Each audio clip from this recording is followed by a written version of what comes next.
Hello, everyone, and welcome to D&D Night on DDOstream. Right here on twitch.tv/DDOstream. You'll find us here every Sunday night, 7 to 10 p.m. Eastern, right here. Give us a follow if you would. Tonight is going to be part one of a three-part series that we're calling Minding the Store. This takes place after the events of our last significant three-part series, that being a story called The Witch and the Woods. You can actually find the archive of that over on Twitch and YouTube if you want to. You don't need to know the events of that trilogy to be able to check out this one, but it is going to be a three-part story, beginning, middle, and end. September, October, November. And then if we go into December for that third week, we'll probably do some kind of bizarre Christmas special. But nonetheless, there we go. The start of a new three-part session right here tonight on twitch.tv/DDOstream, D&D Night on DDOstream. Want to introduce the fine folks with me here tonight. Let me go from my top to bottom, so that would be alphabetically. If you could say your stage name or whatever name you want to use. Tell me your character name and a little bit about your character, if you would. Oh, you said fine folks, but you actually included me in that. Okay. That's true, and you're first. So I guess maybe so after Corky will be all the fine folks. Corky, go ahead. This is Comic Relief playing the character of Corky, who is a human monk, and after that, I don't really remember. It's true. It has been a couple of years now. I actually looked back on this. It's been roughly 2 years since the events of the first hill, so it's okay if nobody knows it. We're going to recap whatever you need to know here tonight. Up next here is Lucrezia. Hey everyone, this is Lynn. I'm playing Lucrezia Stormfoot, who is a human paladin. All right, and Maximilian. This is Alex, also known as Groovy, and I am playing Maximilian Wolf, the judge of the Queen. And I don't mean I don't judge the Queen. The Queen makes judgments, and I carry them out. And I am the disembodied, warlock. Disembodied indeed, and we'll explain how you got disembodied here in just a second. Finally, I want to welcome Tabiana to the group. Hey, I am playing Tabiana. This is Even Note, aka Kobold Even.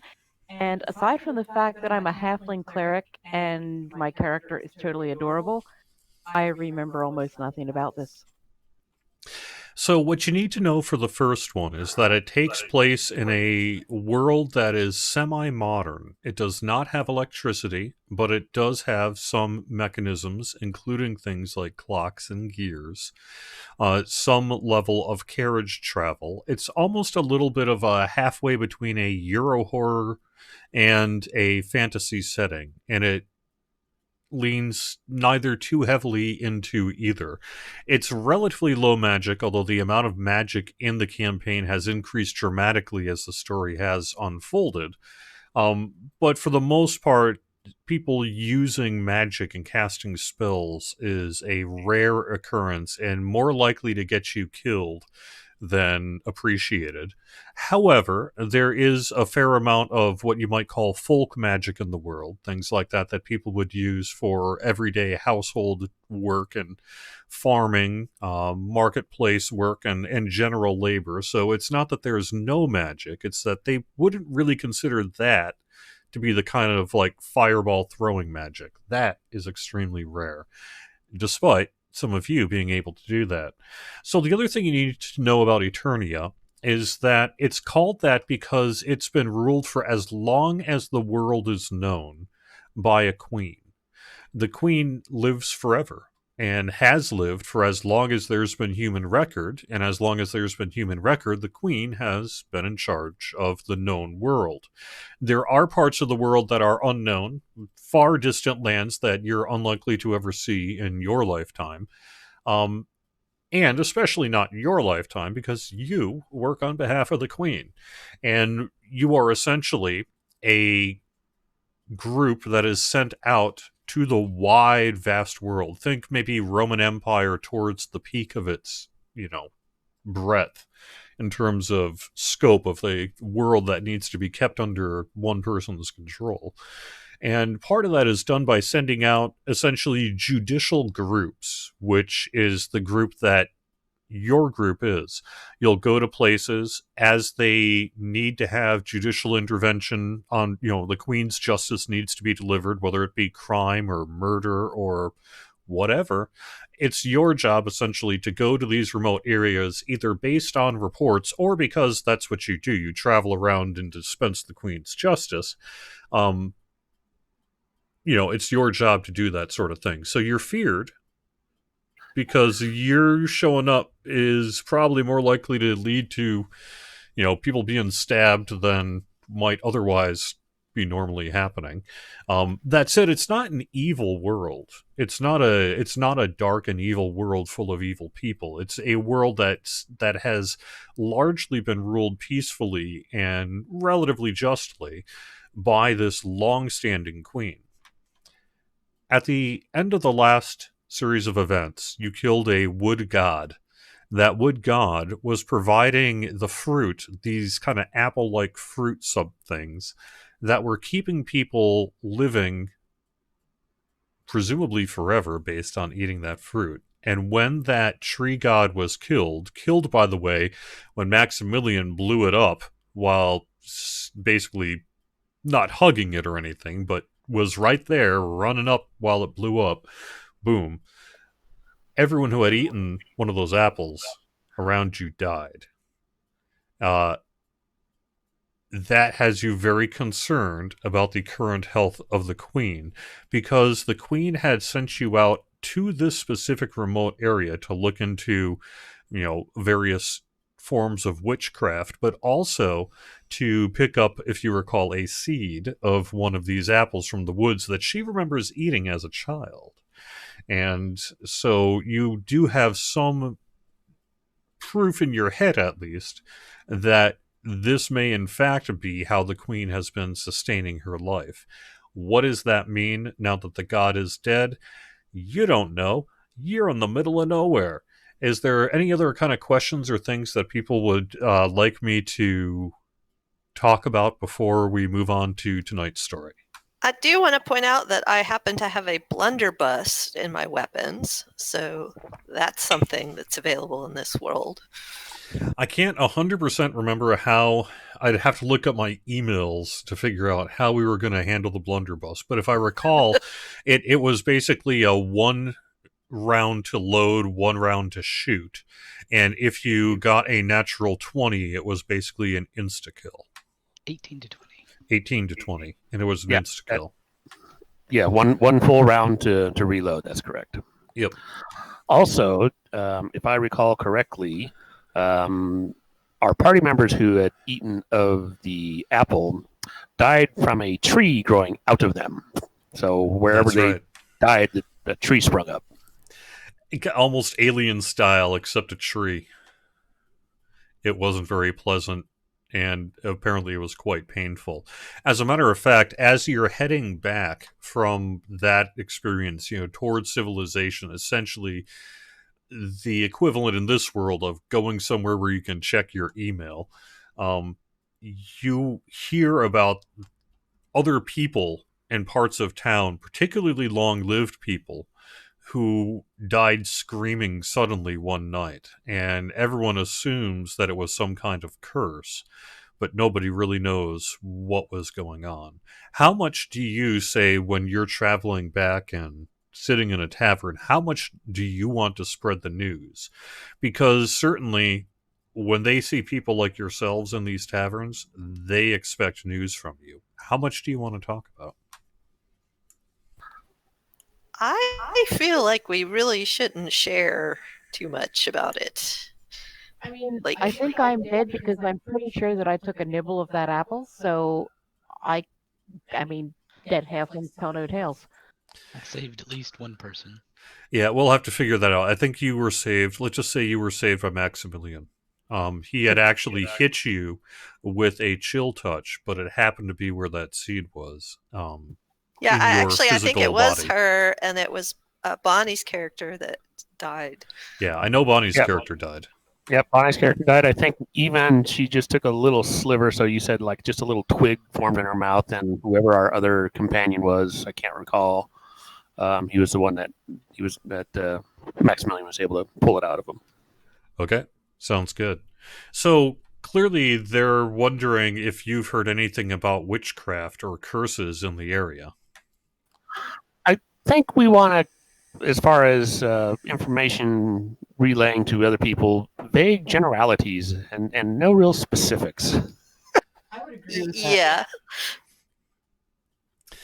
All right, so as you are sitting there one night in one of the taverns in a larger town, sort of on the way back, you're not really in any hurry because you expect to be dispatched again. And sure enough, a dispatcher does show up from the Queen, looking for whichever judicial groups might be in the area.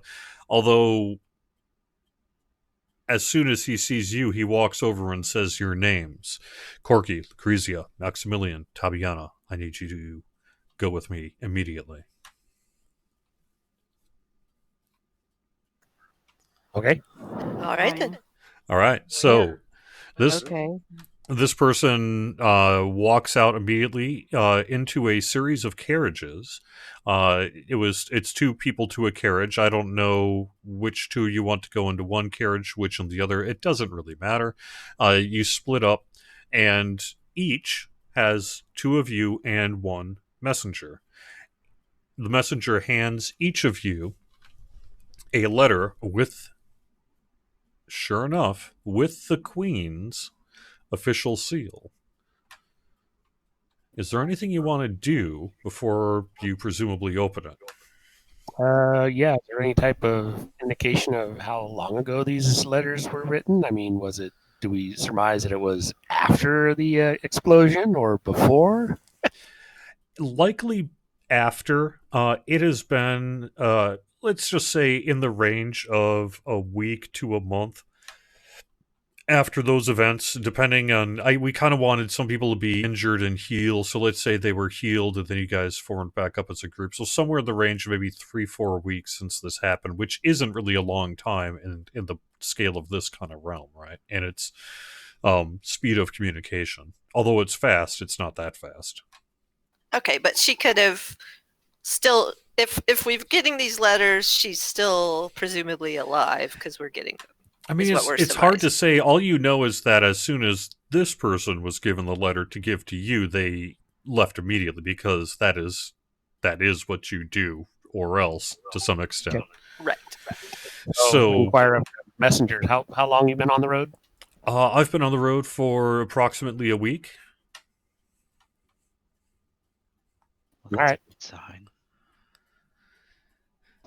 We were sent directly to find you in this area, and well, we didn't know you were going to be over here. We were southeast actually when we heard word of your group here, so we rushed as quickly as we could, and thankfully you hadn't left yet.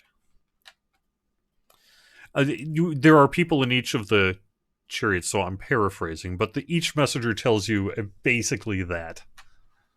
Okay, so that you were looking for us specifically, not just a group of Queen's messengers. Okay. Now, if you would know the messenger has no idea what the message is. That's not the point of the messenger.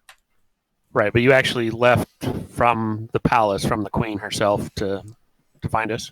No. No, actually. I was in, he mentions a town about a day's away from the Queen's castle, which is, if you remember, the Queen's castle is essentially a large city.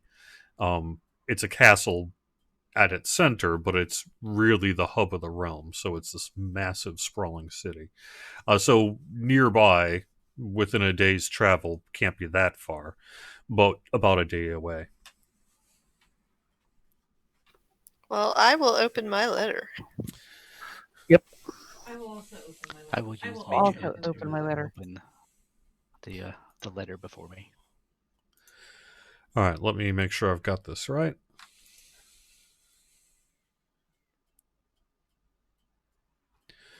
All right, the letter is from, a higher up than you. someone who is not the queen herself, but then remember that the queen herself, although she did directly call for you last time, that was an exceptional rarity. Most of the time this communique comes down through the bureaucracy to you. That's what happened this time around, and it said your name specifically, must immediately go to one. I mean, this is what the name looks like. ESNEEZARIUS.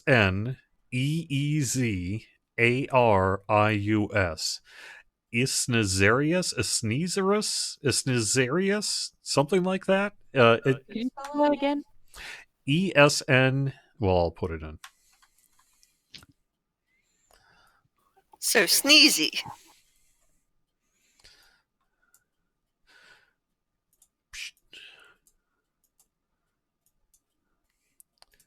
Actually, I have to open it up so I can copy paste it. Okay.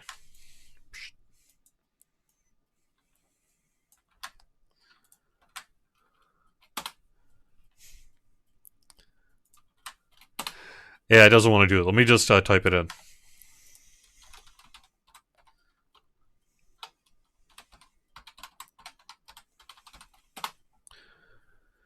Esnizarius. You are directed to what looks like. I mean, you've never even heard of this town. It's really just a squiggle in a far distant south or northwest corner of Eternia here. You went to the northeast kind of corner of Eternia, so it's quite a ways away. But you're being directed there to speak to one Esnizarius, the Grand Wizard, and direct Esnizarius to immediately dispatch to meet with the Queen personally. This sounds ominous. Well, that's not so surprising. I mean, the more surprising part is that we're being sent to a wizard. That is indeed pretty unusual, isn't it? And not only that, but it's called the Grand Wizard. I bet he named himself that. Anywho, are they driving us there in these cars? They are indeed, and obviously the messenger doesn't know anymore, and it takes a long time to get up there. Even though you are in the fastest road-based dispatch available, it still takes about a week and a half to get up there. And so you do a mix of when you're in truly remote areas, you have like kind of tents that they will set up on the outside. Not very comfortable, but they do their best that they can to make you comfortable. And when you're in a town, you'll stay at an inn. And like I say, it's strangely a lot of times when you show up, everyone else leaves. But then also you tend to have people show up to issue their complaints or bring up whatever it is they need to bring up with you. Oh, the good old days.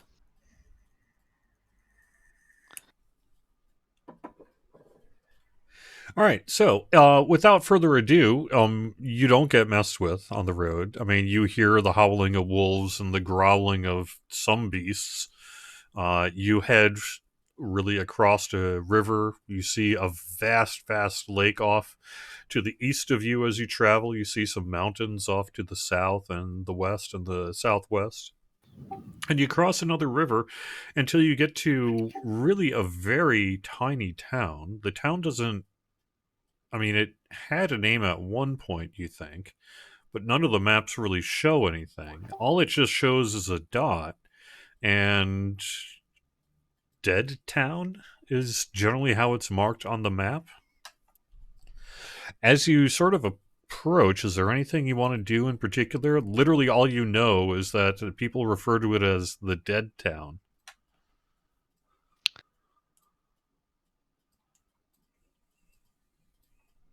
That's not ominous at all.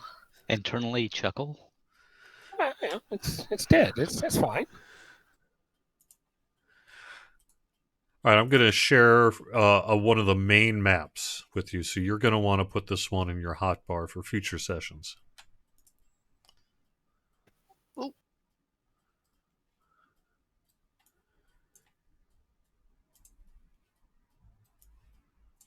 I love shopping.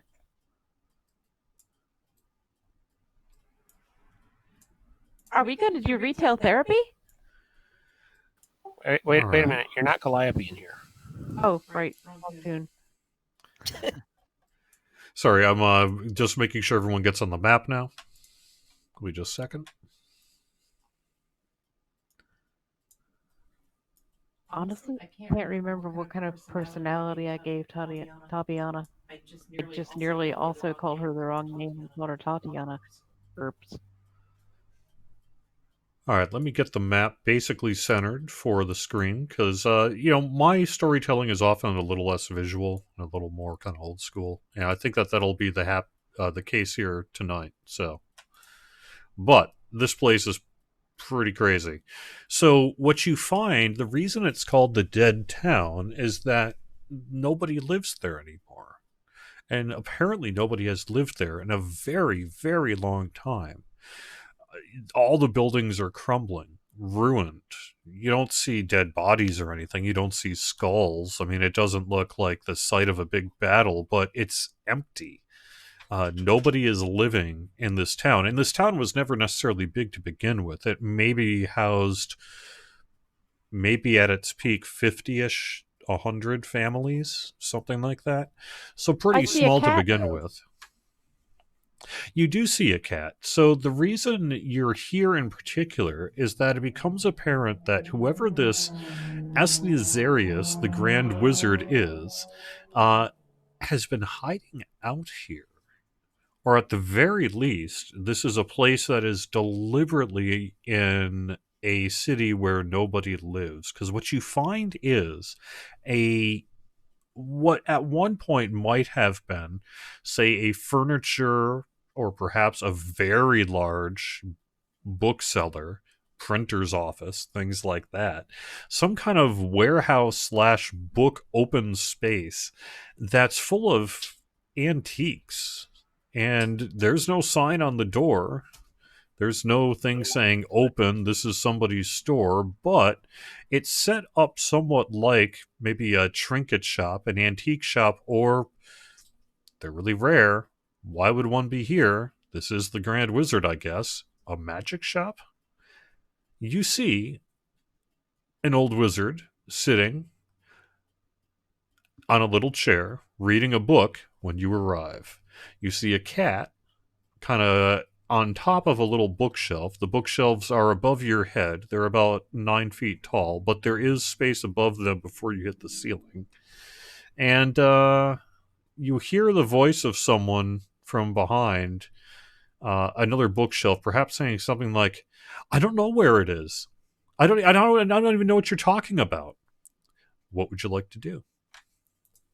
Was that the wizard saying that, or is that somebody else saying that? No, that was somebody else saying that. A younger voice. Okay. I would like to ask the wizard, are you Asnizarius? Why, yes, I am. Who are you? I am Tatiana the cleric. All right, so at that, the man who has identified himself as Asnizarius walks up to you, looks your party up and down, and says, "And what brings you here?" You do, good A sir. carriage. Sorry, I had to. He looks out. "Yes, indeed." He holds his hand out, probably expecting a message, you would guess. These weren't addressed to him, though. They were addressed to us, telling us to go get him. Correct? We don't have an actual physical message for him. That's that right. correct? That's right. That's right. No, doesn't stop you from showing yours to him if you really wanted to. Well, it would be proof that we are from Her Majesty. Yes. We have been sent from Her Majesty to escort you to her presence. I show him my message. You show him your message. Okay, so he picks up the scroll from your hand, unrolls it, and looks at it, and starts to scan it as if he was reading. He goes, "My God! My God! I must go! I must go!" And he rushes. What was he reading? It was not what you read, clearly. And he rushes over to a table here. And he's babbling about, "I must go quickly! I must go quickly!" Glud. He says Glud. Maybe that's the name of this person kind of on the map behind the bookshelf. "Glud, get me my things."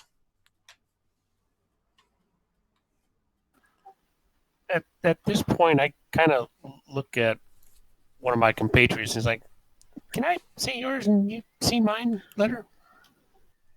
Yes. Did he take my letter? Yes, actually, he has it with him, yes. Okay. Well, then I won't show you mine. Okay, so when you look at his, it has your name on it.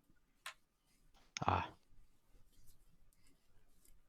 So I might as well look at this one when I see. somehow have through detect magic, which is now a thing I do. Okay. Is that's not innate, is it? It's a cast? It is, well, actually, it is.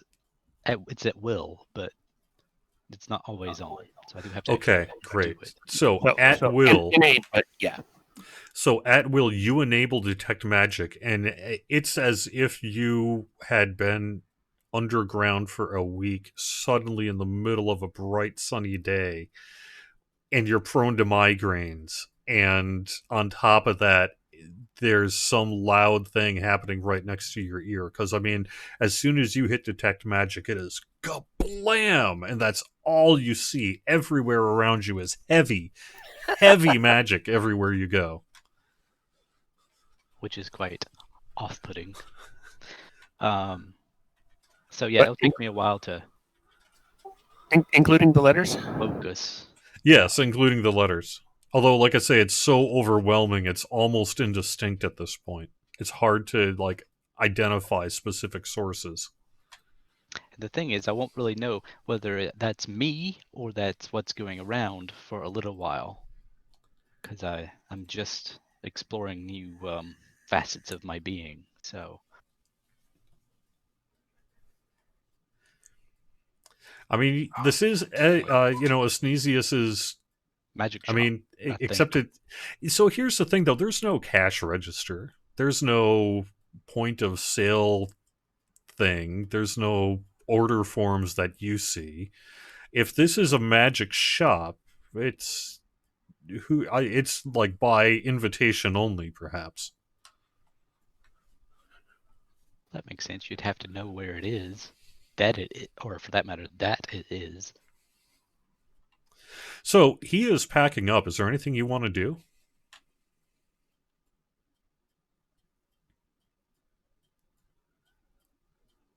Are there any windows in this place? No, as a matter of fact, the ones I didn't draw them on the map. I guess I probably could, but see this door where you came into? That is, to the extent there's a front door. That's the front door, and there would be windows along this eastern edge, this right edge of the large shop, but they're all boarded up.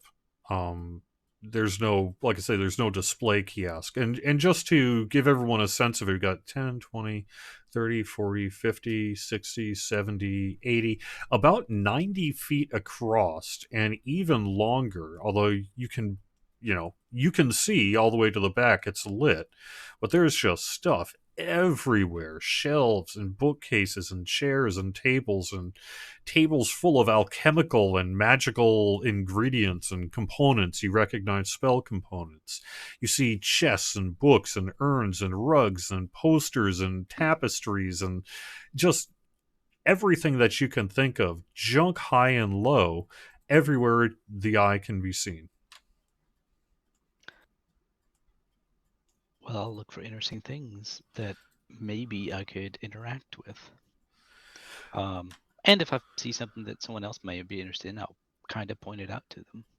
So Glud goes up to Asnesius and looks back at you and says, "Who are you people?" Oh, I'm going to stand up here and make friends with the kitty while I look around for anything that I or my party mates might find useful. I am gently. I'm letting the kitty sniff my hand, and if he seems okay with that, I'm going to gently scratch under his chin or All her right. chin. Everyone that wants to do a search, I would like you to make two things. One, a perception check, and two, a dexterity check.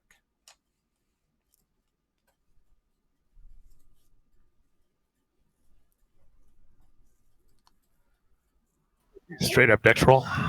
Yep. I am not. I'm not good with either. All right, everyone's fine in terms of keeping tabs on everything and not accidentally knocking anything over. You don't see anything. I mean, everything is out of the ordinary. You see everything from bottles to vases to urns with. Is that an urn of boiling water?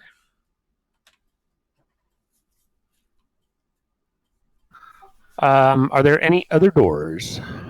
Yes, you see beyond where Sneezerius has his suitcase and baggage open, and he's quickly packing things. You do see a set of double doors as well, and windows on either side, also mostly boarded up, but it looks like it goes back outside, perhaps the other side of whatever building this is. Sneezarius, what is this place? This is one of the most important storehouses of magic. The curious, the cursed, the accursed, the evil, in all of Eternia. You know what you have to do, right? I must go! I must go! I must go now! So he starts walking away. Well, At we're which going point, with you, sir. At which point, Glenn says, "No, wait! So as Sneezerius turns over to Lucrezia, says, points to you, points to Glud, and says, "This one is your assistant. He'll know everything." And he starts storming his way toward the door. But sir, wait, we have orders from the queen to bring you to her. No, as a matter of fact, that's not what it said. Yeah, that's not what it said, right? It said to deliver the letter, and you have done that. Oh, okay. Is anyone going to try to stop him? Basically, the letter said that he was supposed to report, but it didn't say anything about us going with him. Yeah. Mr. Sneezerius is... or... Mr. You! Sneezy, if you're leaving, may I have your cat? No, you may not. That is my son, Esnazarius Jr. He starts making his way toward the door. He's got both arms loaded with stuff, and he turns around, says, "You fools must guard this place until I get back. Do not touch anything. Do not mess with anything, or you die." And he walks out the door, unless you're going to stop him. Is there anything we can say to make you stay? Or just stay long enough to talk a little longer and find out what's going on here? Apparently not. I turned to the cat. So you are his son. Can you communicate with me? Or are you then part human? The cat looks at you. Does it say anything? Not yet. Not even meow? I do have speak with animals. But if this is his son, is it really an animal? I'm looking at the cat trying to figure out if it's really a cat? Or, not a cat? I mean, you have a history, based on your last campaign, that cats aren't necessarily cats, and they can cause some trouble and cast spells sometimes. You've seen it. Well, I don't know if Sneezy Jr., I hope it's okay if I call you that. I like cats. I like humans and other beings, so it would be great if we got along. I certainly mean you no harm. The cat walks up to your shoe, sniffs it, and then walks away. Well, that's a relief. I really thought he was going to pee on my shoe. So did I. The, No, that's when you're asleep and it's not pee. the one who was being called Glud, Glud, Glud, turns to you and says, I sure hope you guys know what you're doing. What's going on Not here? as much as we Why normally did he do. leave? So Glud says, I too have been dispatched by the Queen's Guard to. He points his arms up in the air and then he throws them wide and says, Assistant manage until Sneezius gets back. I don't know magic. I've never minded a store in my life. I'm a farmer that works for the Queen's Guard. That's all I do. What do I know? What do you know? Are you guys going to be leading this? Leading what?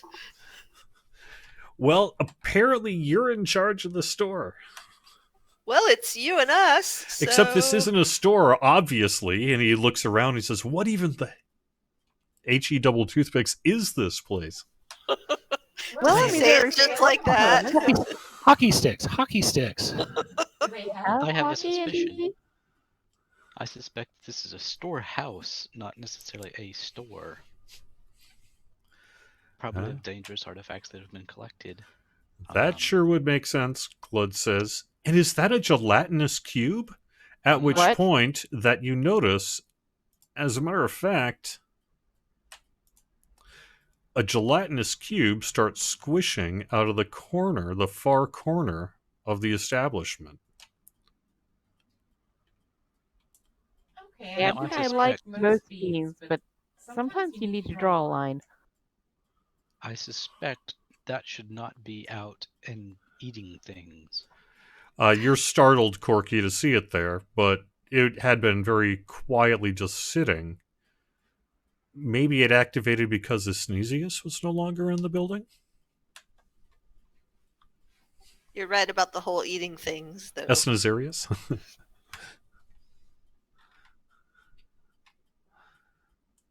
Should we be seeing the cube on our maps yet? Because I don't. Oh, you don't? It should be in the south? Down at the very Yeah. bottom. Lower left. You had to scroll down. Oh! Looks Yeah, kind of like a no, nice I- cube. Okay, and actually, Corky, did you actually make it all the way down there, or did I actually put you down there?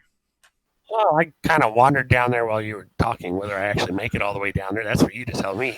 Well, if you were not a part of the conversation and just listening, then yeah, you could have made it down there. But if you do, then let me know, because I'm going to surprise you with the next thing.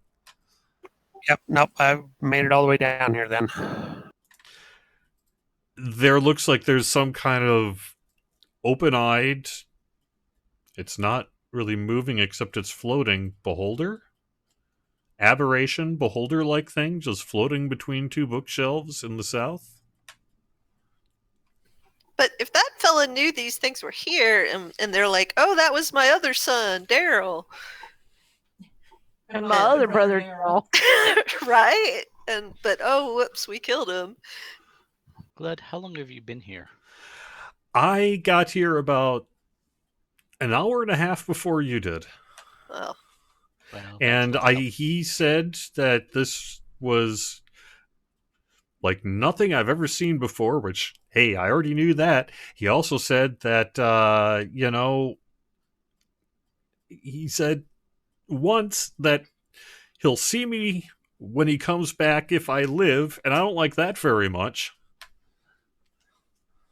I can comprehend.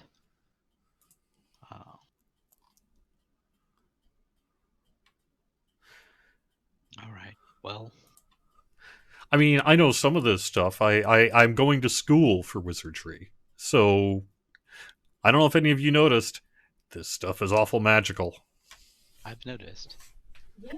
That is It rather only get obvious. people, Oh, executed. are you a spellcaster too? Was that directed at me? Yes. I channel the power of the queen. Yes. All right. So, you're having that conversation, and while that's going on, what are you going to do, Tabiana? Are you going to join the group, or are you going to go off on your own? And then also, Corky, what are you going to do? I'm going to start heading down this way. I don't want to get too close to the cat because he walked away from. I mean, I want to kind of stay close to him because I want to make friends with him. And I also think that since I can't, he's Darius's son, maybe he'll be a source of information. But I'm guessing Corky, did you say anything like, look, there's a gelatinous cube and a beholder thing down here?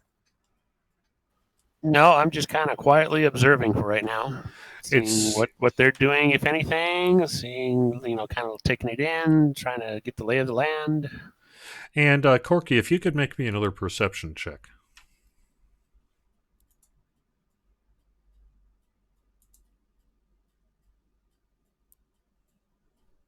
All right. Hang on just a second. I need to check something.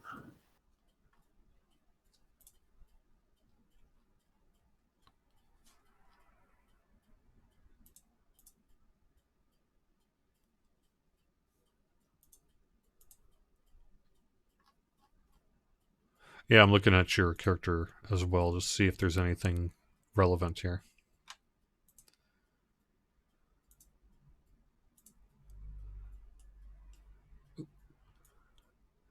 Nope, just a basic Okay. perception check would be best. No, that's fine. I just I wasn't sure if I accidentally unclicked it or not, but it doesn't look like it. All right, it looks scary. You don't want to grab its attention, although it is just staring straight ahead, but that's probably best. You probably don't really feel like you want to get closer to it at the moment. Maybe later. Also, you see the gelatinous cube squishing around. Does it look like he's advancing anywhere, just kind of circle-ish, or? It looks like it's cleaning the floor.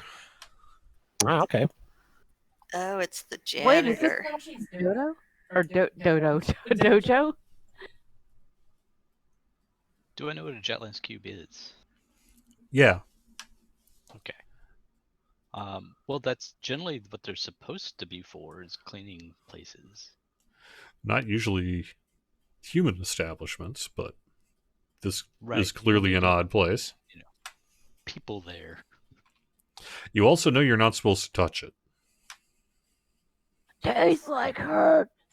Or get right directly in front of it while it's cleaning. They're indiscriminate. And speaking of that, where in the world are you guys going to sleep? So, Sleep cuddled up to the kitty, but I don't think the kitty would like that. I don't know where those guys are going to sleep. so this is the only building that we saw. Correct. There's a ghost town essentially. I call it a modern ghost town. I called it the Dead City, right? The Dead Town. It's a town where nobody is, so there's lots of buildings. You could probably find some kind of old bed or bedding. Well, isn't there a door, you said, right back here? Yeah, and as a matter of fact, I'm going to mention to Corky that you do see a couple other doors as well, but they're probably just additional entrances to the, well, you call it storefront, but it's really more of a big, almost like I said, library or a warehouse style establishment. Maybe almost something like a research facility almost. But I accidentally there are moved shelves. a J, and I don't know where it was supposed to be. Okay. What'd you move? A J. Okay, that's a jar. So you pick up the jar, and suddenly, I guess I out, pick it up. Yep, out from it come crawling.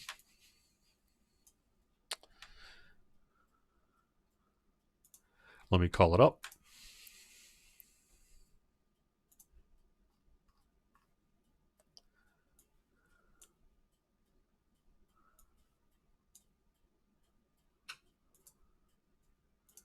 Two gigantic centipedes.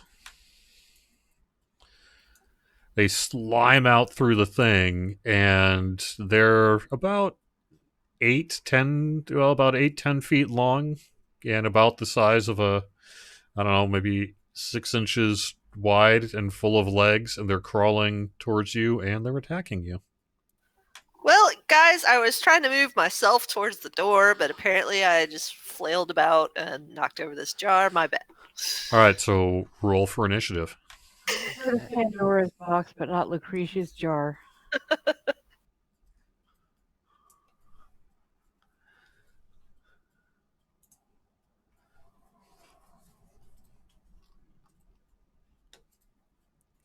All right. So at the start would be the cat. The cat basically scurries away and goes meow. So yep, it does meow. And it scurries quickly away. I'll protect you, kitty. Just stay behind me.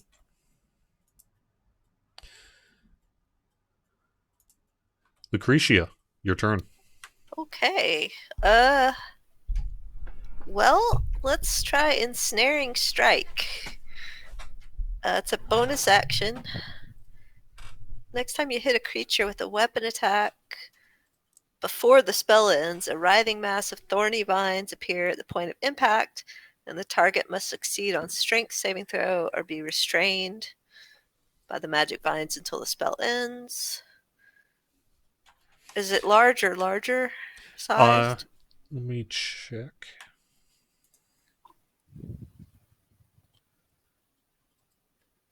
Small. Okay. Then it does not get a saving throw. While restrained by this spell, the target takes 1d6 piercing damage at the start of each of its turns. And when does it proc? You said it procs when you next hit, is that correct? Yeah, so it's a bonus action. So I guess pop it up and then strike. Yeah. How does that work? Yep. Okay. So basically, you're taking your bonus action first, then you're taking your attack action to basically activate it. Yeah. So I will, I guess, the one closest to me. So let's see. That was its save. It failed. And then I just roll regular attack. Yep. Okay. If it failed, you should be able to drag maybe even the effect, if the effect is in your action bar, onto probably Giant Centipede 2, I would assume. Yep, and it looks like you were able to There we do go. so. Okay. And Squish. And I it's, squished it. yeah, it's dead. Do you have any more actions or anything? I honestly don't remember how many times I attack with this character. Paladin, At level 5th 4, level? I think it's just one. Oh, you're at Fourth. Fourth I'm fourth. level, just one. Yeah. just One. Yeah. Normally, you get an extra attack either at 5 or 6. I would point out you are currently not within melee range, so if you wanted to use your movement to run away, you could. I will do that. Run away. All right, give me a quick dex check. Dex. Not the best. Good enough, though. Okay. So, Maximilian, your turn. You see one giant centipede that had crawling out of a bottle that Lucrezia had picked up off the table and turned around just to start trying to attack her. Okay. About how much do I estimate that one of the giant centipedes would weigh? 5-10 pounds. Maybe the Excellent. size of a cat. In that case, I will try and use Mage Hand to pick up the centipede and put it back in the container. Good idea. All right, give me a roll of some kind. All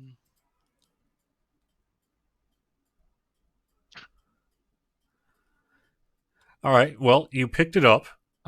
It, however, is not exactly going back into the jug. Okay. And then I'll float over this way.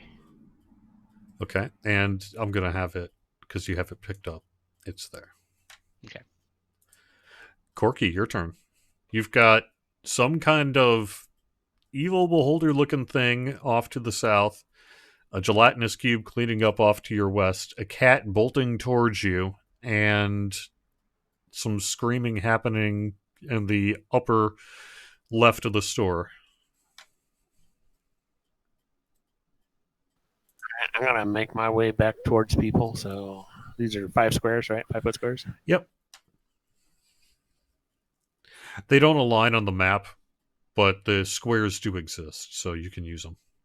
I scanned this from an old 4th ed D&D tile set, but that unfortunately didn't quite line up 100% with the grid I was trying to do, so I just rolled with it. No worries. No worries. Seems like everything is more or less under control at the moment, so I'm just going to kind of hold my action and do nothing. All right. How about you, Tabiana? You want to do anything? I'm going to move to. Can I move to here? I'm thinking yes. That's just barely 30 feet. Okay. And then I'm going to cast Burning Hands, which is a 15-foot cone, and I think I will just barely. Oh wait, that giant centipede is already dead. Right, giant centipede number 2 is dead. Correct. Okay. Then I'm just going to hang out here and hold my action and see what develops. All right, give me a dexterity check.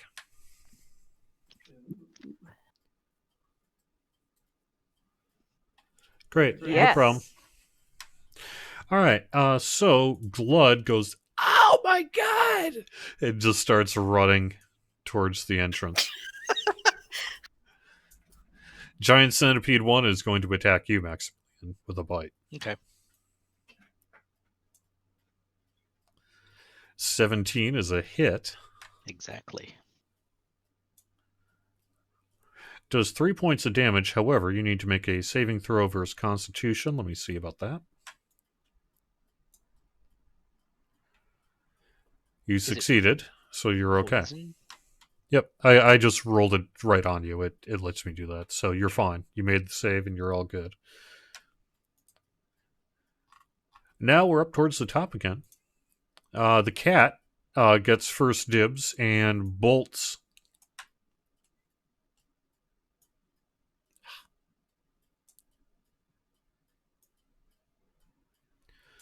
off into the corner. Just don't run in front of the gelatinous cube, kitty. Corky, your turn. It's like, well, Maximilian, you got things under control there, or what? Well, I don't quite know. I've got it in hand, so to speak. Yeah. Want me to try to kill it, or you gonna try to just take care of it? I'll try and take care of it. If I don't do so this next attempt, go ahead and swat it. I guess. All right, I'll let you hold your action then, Corky, until after I'll Maximilian just goes. move a little bit here. All right, Maximilian. Okay.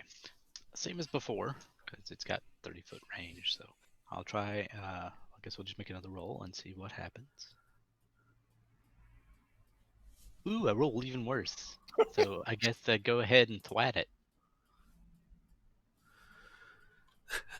All right. Yeah, so go ahead then, Corky, if you want. All right.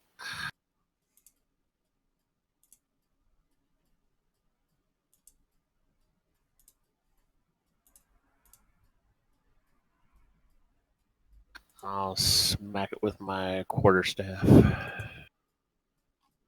Or at least attempt to.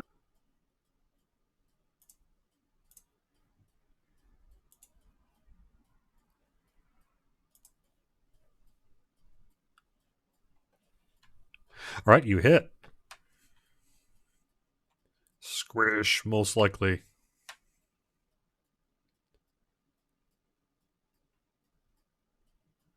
Absolutely smash, and it is just splatted on table there, leaving a goopy mess of giant centipede guts all over the table.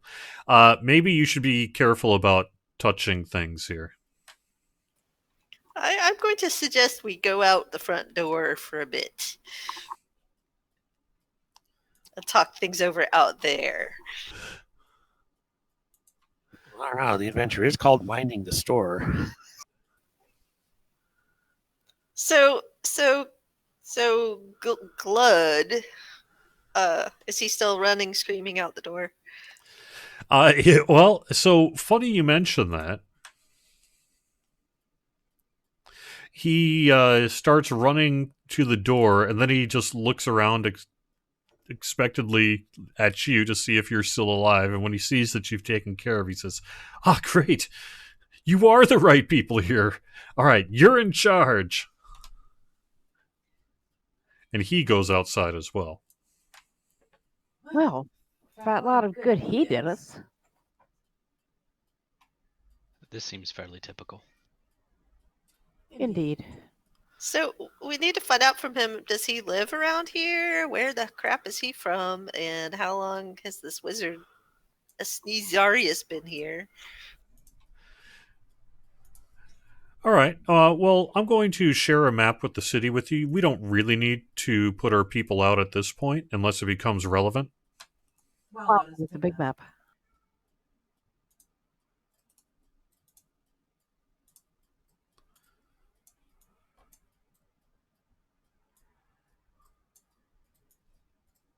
I'm just going to say I want to go see what the kitty's doing. I am actually AFK for about 30 seconds to feed the real life kitty. And you are in the middle of the city. It's sort of a fountain area, but you can see that all these buildings were abandoned, and there was really not that many to begin with. This is largely, like I said, about 50 to 100 families lived here, and that's about it. And they're all gone now, except for this big building, which is really kind of what you're in. That facade that you see on the map is actually sort of a raised walk area. At one point, it would have been a covered market. Yours is really the square that's in that building to the southeast. So you see Glut outside, however, and he turns to you and he said, "Well, we are here to do the Queen's bidding. We clearly can't leave. Clearly we can't let this place fall into the wrong hands, so do we just sleep in there? Do we set up guards? What do you want to do? How dangerous is this? Does anyone else know what's here? I don't know the answer to any of these things."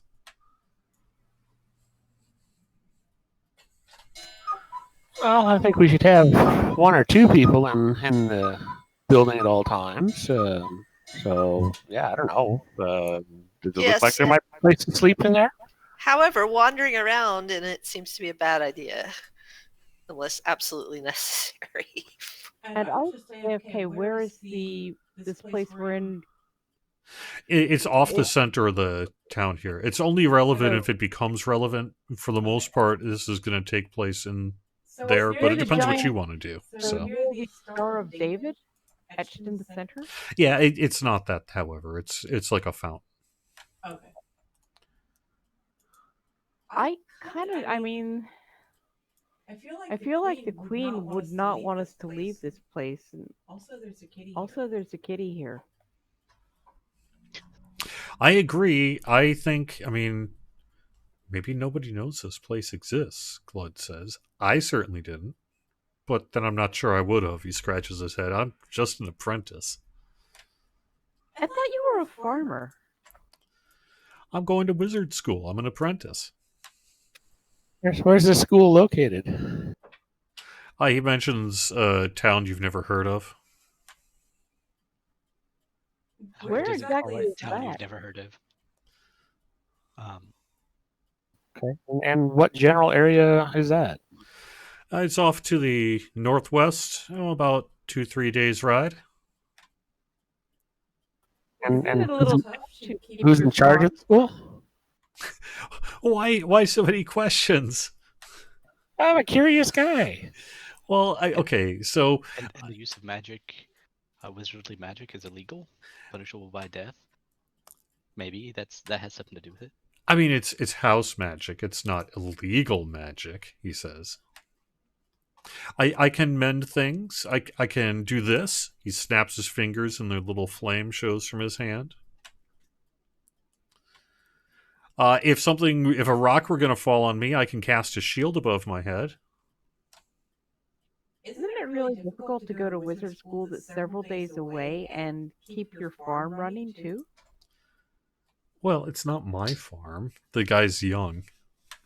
Perhaps it's not his farm.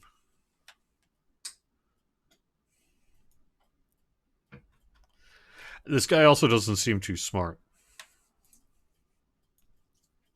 And maybe incompetent, but at the same time, they put him in charge of this region for some reason, probably because why else would he be here? He would have received a Queen's Dispatch as well. I mean, did they pick him because he's not very bright? He wasn't smart enough to figure out that this was not a great idea for him? You just have a terrible feeling. What if it's because he was expendable? That's exactly what I'm saying. What color is his shirt? He's got a red shirt on. Now I'm really worried. So what do you want to do? Are you going to try to basically set up some makeshift beds inside of the store? And if so, where would you like to do that? Or do you want to try to find a small house nearby and stay there and set up shifts? I mean, should that stuff be left by itself? What if there are more giant centipedes? How are you going to dodge a gelatinous cube in your sleep? That's what I'm saying. All I did was move past it, and suddenly there was giant centipedes. We shouldn't be just wandering about in here. I was thinking it's my opinion. Set up we've all got bedrolls in our backpacks. Maybe set up sleep here, but have somebody on duty all night. Take turns. Somebody stays. Maybe two people sleep, two people stay on guard, and then they swap. Yep.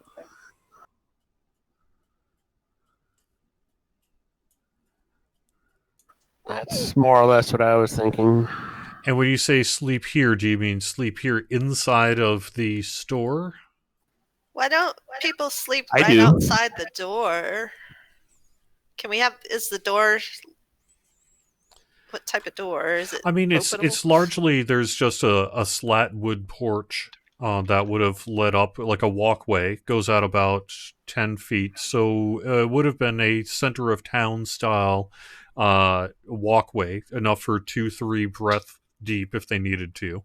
It's got that kind of curved overhang I was describing. And so it's out of the weather. Yeah, and so it's out of the weather. I mean, you could just sit outside if you wanted to. It wouldn't be the worst. I'm thinking maybe the bedrolls just outside the door and the two people that are on duty just inside. However, the problem is you now notice that you're looking at it. You're not looking at one door or two doors. You're looking at 4 doors. There's 2 in the front here. And as you're kind of looking around, you see that other one towards the back as well. So we've got a sedan and not a coupe. So I've got a question. Do I sleep? Let's say yes. Okay. Let's say you need to enter some kind of like dreamlike state. Okay. Maybe send 2 people around just to walk around the perimeter of this building and see if all of these doors are accessible. Or sure. If some of them are blocked, as opposed to going through the building to check them. Which Correct. Doesn't seem wise. Okay, yeah. So if you do that as let's just say as a group for shorthand here, you go around the building. It looks not very secure. If it's secure, it's mostly because of its extreme remote location. The fact that probably few know it exists, and the fact that there's no reason for anyone to be in this dead city, right? But in terms of actually getting inside of the building if you wanted to, I mean, clearly there's some magic going on here, but there's nothing physical that would really be much of an issue. They could probably just bust through a wall if they were strong enough.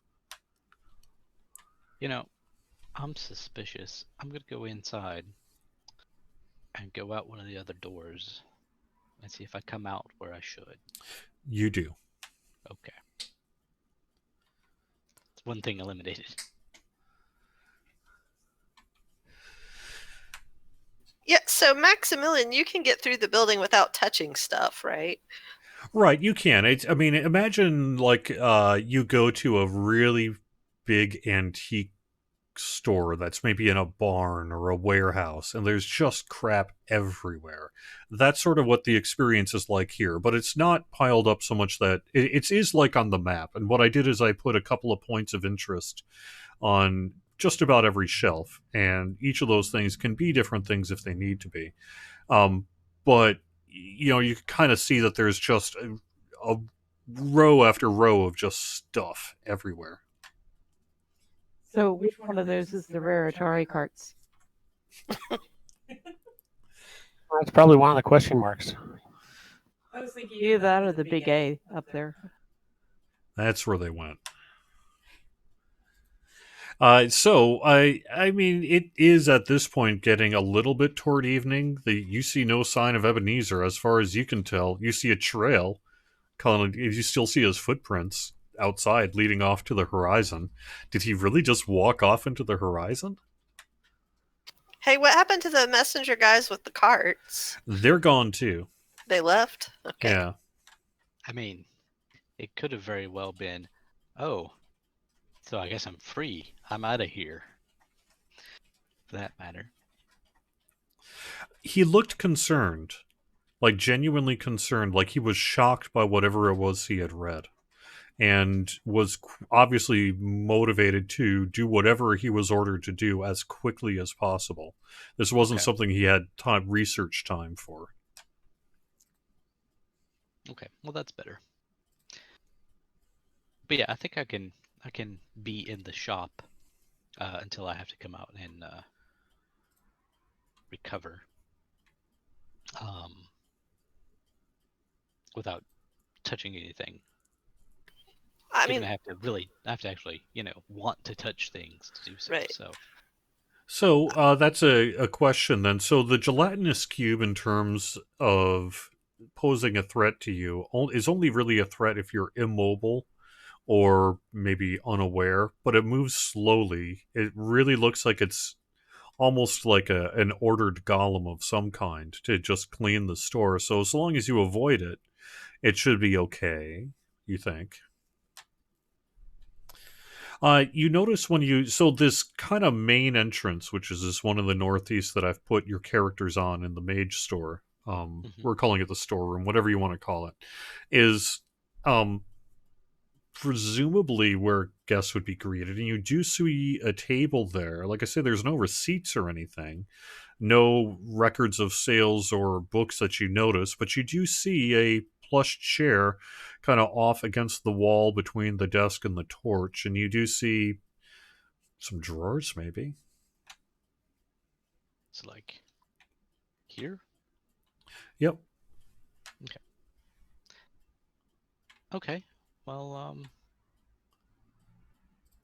I can maneuver myself over there. Okay, I need you to make a wisdom check. Wisdom perception check. Okay.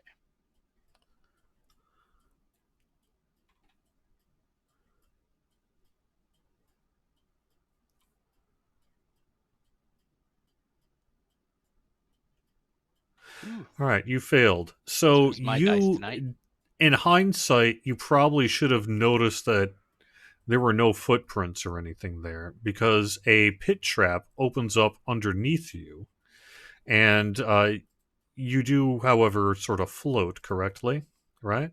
Or are you a physical presence? You do not a physical presence, right? I am not a physical presence.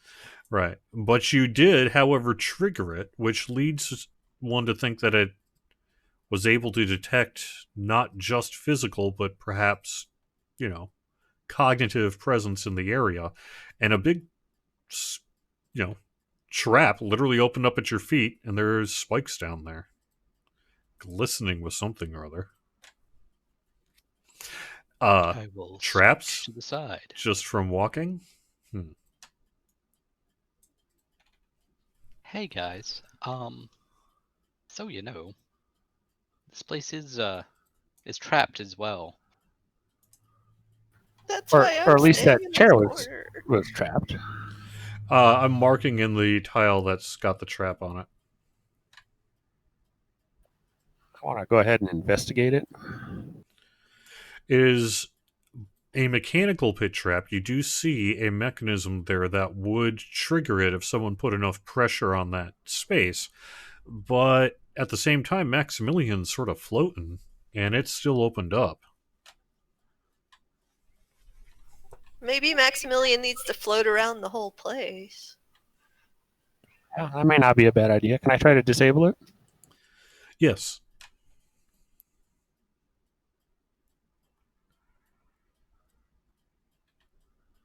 Not with that roll. Not immediately, anyway. You can work on it to disable it, but it's going to take, let's say, somewhere in the range of a half hour, something like that. Yeah, that's fine. Or for that matter, perhaps we find them and then reset them so that we know where they are, but they still do their job. That's a good idea. I like that.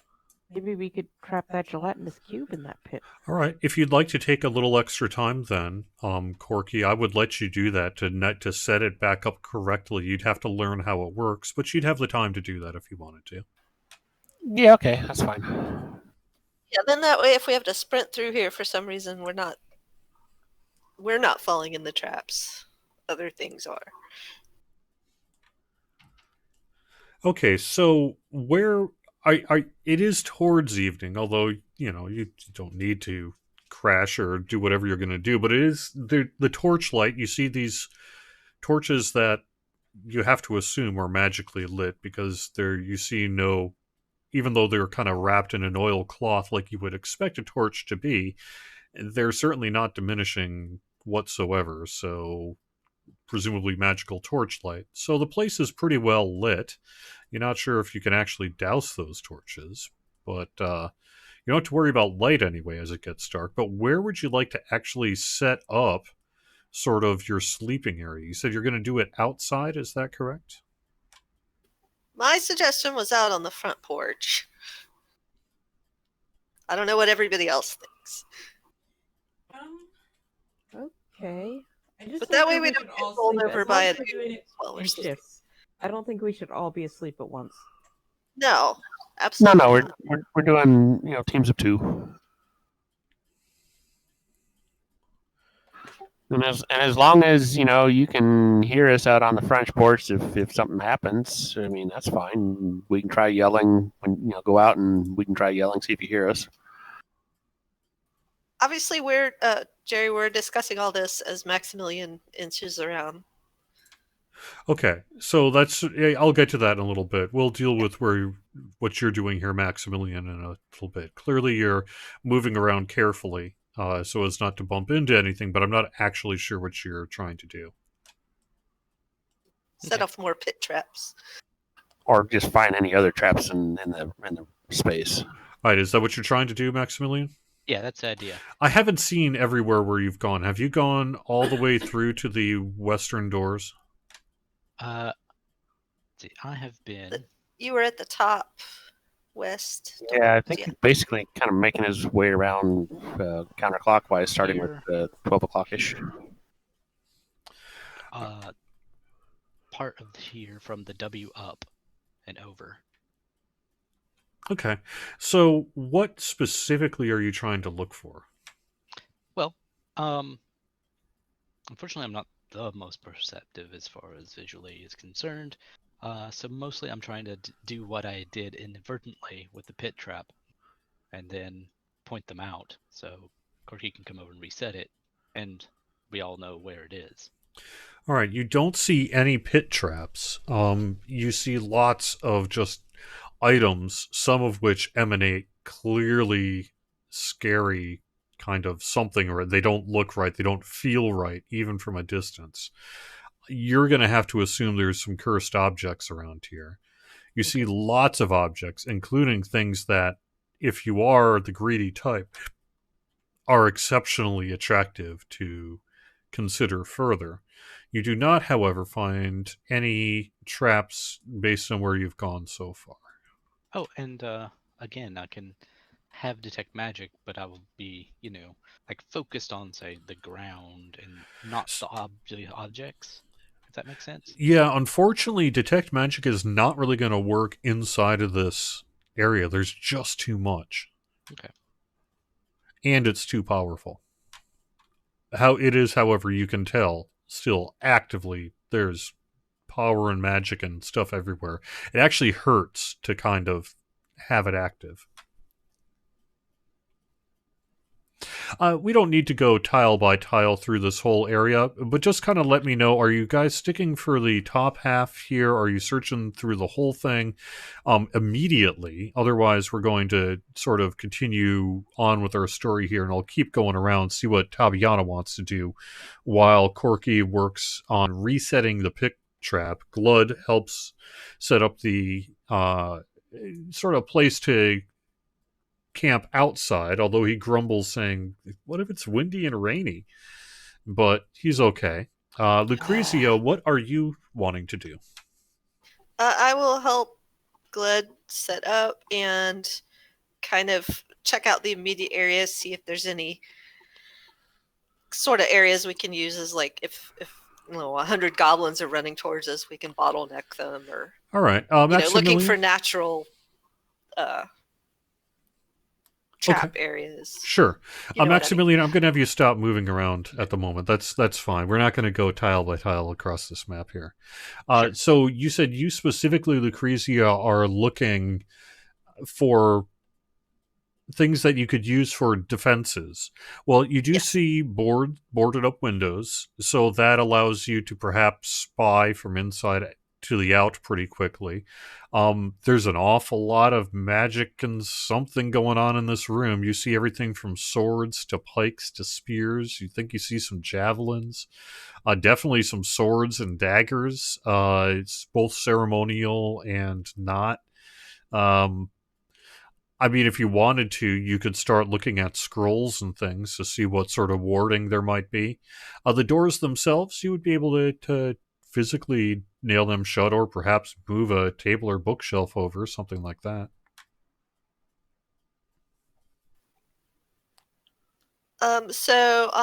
Is there any like loose boarding, like on the outside in the town? Sure, absolutely. If that's something that you want, then you can do that. Yeah. So I'm thinking I'm gonna board up like the back doors so that we don't have to be split. I mean, there's only a few of us. I'd be up for helping with that. Yeah. All right, you going to board them from the inside or the outside? I guess the outside.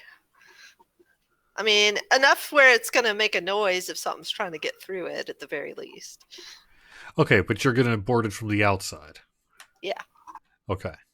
So you board both of the doors on the left side of the storehouse, basically completely inaccessibly shut. Is that the intention? Yep. How much work do you want someone to have to go through? Just pulling out a couple of boards, or like a long process here? I will do it in such a way that those of us who know which one or two boards they could pull out in order to squeak through. But otherwise, if you didn't know, you would not find it to be easily accessible. All right, now, yes, now you are a paladin. I'm not aware of you having specific kind of skills in that regard. Do you know something I don't? Let's see. I got a little survival. Anything in your background, maybe? Because remember, you're really more of a person of the court. Not that you can't handle roughing it. You clearly are fine with that. But do you have the ability to know how to rig a door that you could quickly get out, but others would not be able to see it? Sounds like a pretty complex thing to do, perhaps. Yeah, I don't know. I'll give it my best shot. All right. Well, just give me a roll then. Let's see. I will roll.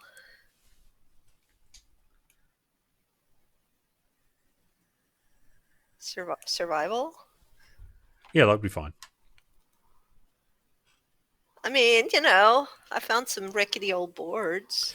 Yeah, so you definitely don't have any problem boarding the place up that you can make it difficult for someone to get in, they would have to break the door down or spend presumably a minute or two at least tearing the thing down, depending on how strong they are, of course. But you have boarded up both of those doors. You haven't really figured out a way that you can do it any more quickly than someone else could in terms of taking it down. But At least give us a minute if they're coming in from other directions. all right, so that's what you're doing. And how about you, Tabiana? I will move out here and help with the boarding of the doors. Okay, that's over on the other side, but yeah, that's fine. Okay. All I right. will continue with you. All right. Well, so time passes, and so Maximilian, do you want to explore both halves of this, or which basically means, are you going to go into the depths of this storehouse by yourself, or do you want to just sort of hang with the group for now? I'm going to, I'm going to keep in like communication range with somebody, so that'll probably be Corky if he's fine with it. So like as I move down, he can move down nearby. So when I find one, he can do. Well, I mean, you can pretty much yell and I'll hear you because I'm not going outside. I'm sticking inside with you, and those two are outside. Yeah, Okay. so far we have about everyone spending about a half hour or so of work, so a significant amount of time here, which means you can thoroughly search this place, but there's one thing to search, another thing to pick up. I mean, you kind of need to give me a better sense of, are you simply just looking at all the shelves? Yes. Anything in particular you're trying to look for? Things that will immediately cause us harm. So, the first thing that's sort of scares the begigas out of you is around the time you turn this corner, you see what looks like some sort of aberration floating in the air, dead-eyed, but its eye is open, just sort of sitting there in the air, floating there between two bookshelves.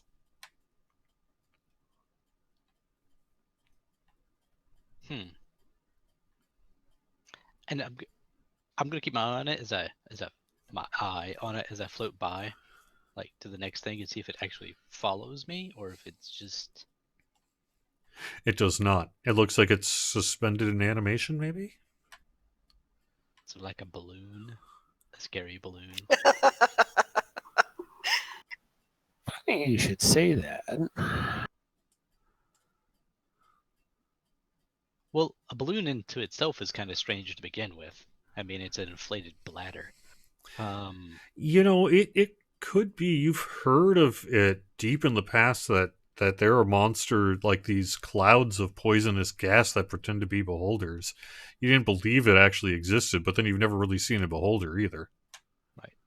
I'm not good at it because I don't have the intelligence for it, but I actually am one of the few that have Arcana from judge training. I mean, you've never seen anything like it, but it's not moving to attack you, and it's suspended in whatever it is. It's not blinking, it's not moving, so. Okay. Well, it's moving a little bit. It's like just kind of floating in the air slightly, but bobbing. Yeah. Well, for now, I will consider it a visual threat, not necessarily to us, but just to anyone who wanders in. Does that make sense? Okay, so then the other piece that I'm going to bring up is as you turn the corner here, you see a bunch of, stuff everywhere that you can investigate. But when you turn the corner here, you see Esnazarius Jr. sitting there, arched back, looking at you, hair up, hissing. I mean, that's fair. What do you want to do? I am, used to being scary. I mean, we hiss at him all the time, so yeah. Yeah, probably. Let's see. It's growling low. Okay, I'm gonna make sure it's at me. It sure seems to. Okay, It's doing the sideways thing, where it's looking at you sideways. Okay, I mean, I'll give it birth. So he's, So he's basically watching you and guarding that whole southwestern quadrant. Although maybe he's just sitting there. I don't know. He doesn't seem to want to let you get Well, any closer than that table, though. okay. I'll try again if he decides to move elsewhere. If he He does stays right not. there, then that changes things a little He spends the whole time staring at you intently. bit. Okay. All right. So, after about a half hour, everyone's fairly exhausted. You've properly secured what you believe has properly secured the western doors, leftmost doors, let's call it. Actually, I believe on the map they would be the southeastern doors. And then the northwestern doors, the ones toward the center of town, are the ones that are on the right side of the map. And that is where your camp is. And Glutta's basically started a kettle style fire, really in what would have been in the middle of the street. And he's been able to find a few kind of beat up benches that work decent enough from some of the nearby buildings. And he's not putting together your bedrolls, but his own little kind of pup tent is sitting there a little away from the rest of the group, kind of actually just a little bit around the corner. Where did you want? Did you want to be actually under the tent or under on the wood slat walkway? I will. Yeah. Well, who's watching first? Well, so that's what we're going to get to here. Before we take a small break here ourselves for D&D night at DDOstream, let's set up a basic. How are we going to do 2 on 2 off watch, or what do you want to do? Yep, 2 on, 2 off. Yeah, I think that sounds good. All right, who's the first two? I'll take first watch. I'll take the most uncomfortable one. Okay, so I think that's Corky and Tabiana first, and then Maximilian and Lucretia second. And Glud, whatever. All right, that sounds good. Glad can What's just going to see. be while we're doing all this? Since most of the actual stuff that would involve a map is going to involve the Mage Store map, I'm not really putting us back and forth between the town and not. For the Okay. purposes of if you're not in the store, I'm just going to line you up sort of on the right yeah, we edge can of the kind of map. see that last square that's black. So Yep. that'll be the porch. Now, for guarding, are you guarding inside, outside? How do you want to do that? Inside. Okay, so you're inside. Are you going to just sort of stay by the entrance? Did you want to try to do sort of a patrol style cycle? I suggest staying here, but it's up to you guys.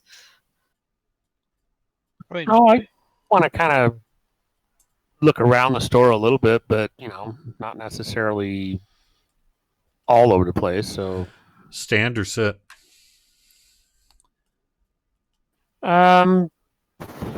probably a little bit of both. All right, how about you, Tabiana? I think we should stick together as much as possible. I don't think it. So I'm thinking I'm just going to stick with Corky. All right, so you're both inside of the store then, and the rest of you are all camping. Well, not camping exactly, but resting outside in your makeshift home base. All right, that sounds good. So it doesn't take very long before something happens. We're going to be back in 5 minutes here in D&D night on DDOstream, right here on twitch.tv/DDOstream. We're going to take a 5-minute break just for everyone to get up and stretch, get some water, take a bio break, whatever you want to do, and we will see you back in 5 minutes here. Dum-dum-dum.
All right, everyone, welcome back to D&D Night on DDOstream right here on twitch.tv/DDOstream every Sunday night, 7 to 10 p.m. Eastern, right here. We have a new Dungeon Master every That's interesting. single week. All the things that are happening to these characters does definitely make set up questions for. So is magic evil? I know, indeed. If you want to check out next week's show, that'll be September 27th with the Heroes of Battle Rise. And then, Alex, you're actually getting ready first weekend of October to start a new thing. Are we in a position to talk about that? I am. I don't know exactly how and how many and who, but I will be starting the Realm of the Frostmating, which is given to us to run from Fantasy Grounds, so it's all set up for it. And it's the newest thing right out. It is normally this season of Eventually, though I will be running it as my own. And it looks to be really interesting. It also has a bit of a horror theme running through it too. It's a Realm of the Frost Maiden. So if you want to play, join. Cool. And we do have a Discord. I'll probably drop a Discord link. Oh, sorry. I was just going to say we do have a Discord. I'm going to drop a Discord link into the Twitch chat here in just a little bit, but you can also find that information out, I believe, on just about any one of the YouTube videos. After they get archived here on Twitch, we send them over to YouTube, and you can find that at youtube.com/Dungeons and Dragons. One more thing before we get back to the show here. We are sponsored by Fantasy Grounds, and you can find out more about that at fantasygrounds.com. They did provide things like Realm of the Frostmaiden to Groovy here. They've also provided some free content and licenses to us to help facilitate D&D Night on DDOstream. So we really do want to thank them for that. You can sign up for a free account, and you can do that at fantasygrounds.com. They're switching over to Fantasy Grounds Unity. We're probably switching over to Fantasy Grounds Unity at some point, but at least I myself will not be for a little while here. I've got some technical issues to sort through. But if I can get that stuff sorted through, perhaps we'll switch over to the Unity version, which is kind of a new and improved version of what you're seeing here tonight. But what you're seeing here tonight works just fine, and it's a really nice way to get tabletop done, whether you're across the country or you're just working from home or you're just socially distant, what have you. This will get your regular D&D night groups done. So maybe you'll want to check that out. And again, it's not all free, but you can sign up for free and do a lot of stuff for free at fantasygrounds.com. So thanks very much, Fantasy Grounds, for being here. Yeah. So one of the cool things about Unity, Groovy and I actually play a campaign on Thursday, and we've been using Unity just this past session, but it has, dynamic lighting. So as you move your token, you see what you see. So the DMs doesn't have to as much, kind of block things out to let you know, because as your token moves, you can see ahead or behind based on what you would actually be able to see. And that's pretty cool. Sweet. That's like just one of the little new features that they have. In case someone from Fantasy Grounds happens to hear this, I'm having some difficulty getting my upgrade key to properly apply to my old account. So I'm going to be submitting a quick ticket to customer service, I think, on that one. But all right, so we have started with the group here, which is a group of judgment. This is a group that travels around performing the Queen's will, essentially, and you had been tasked to go to this remote, essentially ghost town, where you found one Esnizarius sort of quickly out the door, leaving you in charge of what appears to be some kind of magical storehouse, an incredibly powerful cursed item magical storehouse in the middle of nowhere, guarding it at night with someone who is either highly competent and good at passing themselves off as otherwise, or clearly not very competent. You have no idea how long Esnizarius is going to be gone, but it was something that was from the Queen, or at least the Queen's Guard, and that person left in a hurry, concerned. So we find ourselves in our first night of guarding, and it really doesn't take very long before something happens. Tabiana, you're inside, right? Yes, I'm following Corky, correct?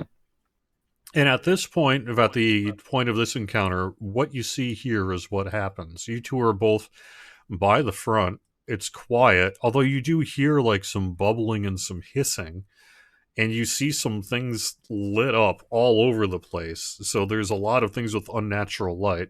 Keep in mind also, this is torchlit, so this isn't a dark place, although it is nighttime, so it's about as dark as it gets, right? Um, I'm not liking this, Corky.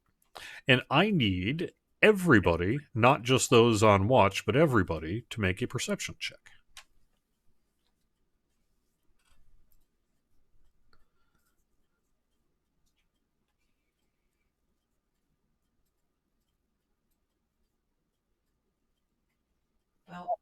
I can pretty much guarantee I noticed nothing.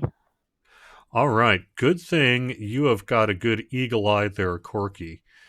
You see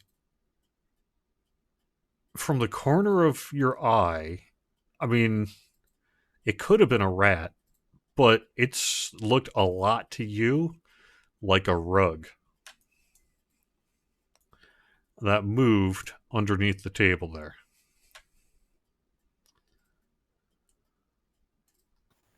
Underneath which table where? The table where you really fought the giant centipedes, over on the left side of the room, kind of Okay. by the barred. It's now you know that those doors are barred, but I mean, you just saw what you saw. It looked like a rug scurried across the ground underneath the table. All right. I kind of pop over to Tabiana. Like, okay, I saw movement over by that table. Like what? Did it look big? Hard to say. Kind of looked actually like a rug. Area rug, so not that big.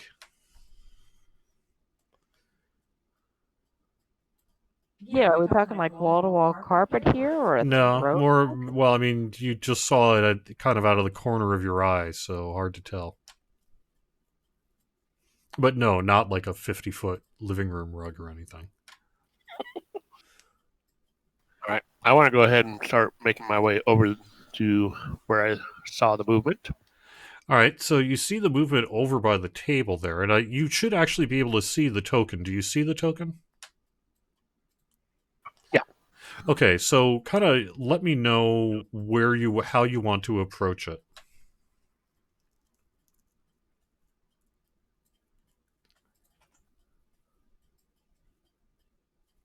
Actually, you're over where the centipedes were, correct? Correct. You're talking about the square, the rectangular thing Yep. on the The okay. table there that's got the J, which is the jar that the centipedes came from. The centipede guts are still sitting there smushed on the table. No, I was just a little confused because it looked like the same token kind of over here, and I wasn't sure if it had moved or what. Yeah, I've reused a lot of different tokens here. Which is fine.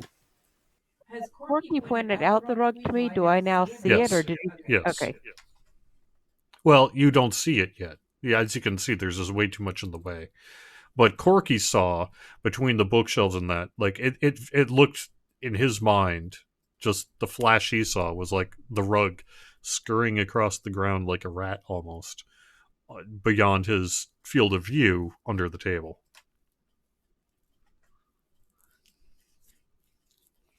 When you get over to there, you do see the edge of the rug just sitting there, motionless on the ground.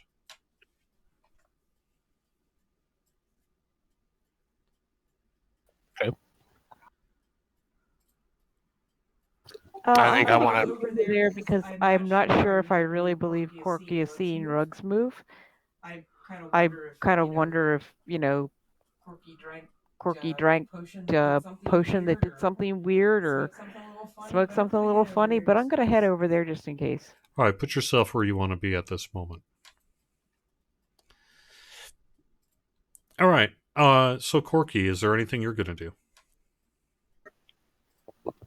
I was gonna have Tabby there kind of keep an eye out around us, and I'm just going to stand here pretty much still and just kind of watch the rug. All right. Again, I need all 4 of you to make a perception check.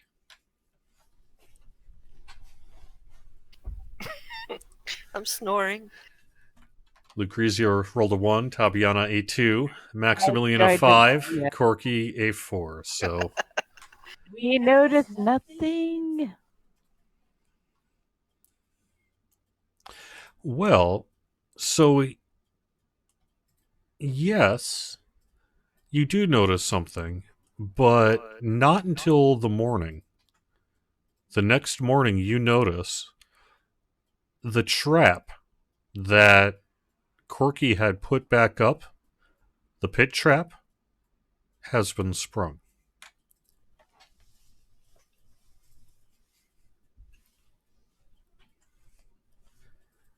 Is there anything in it?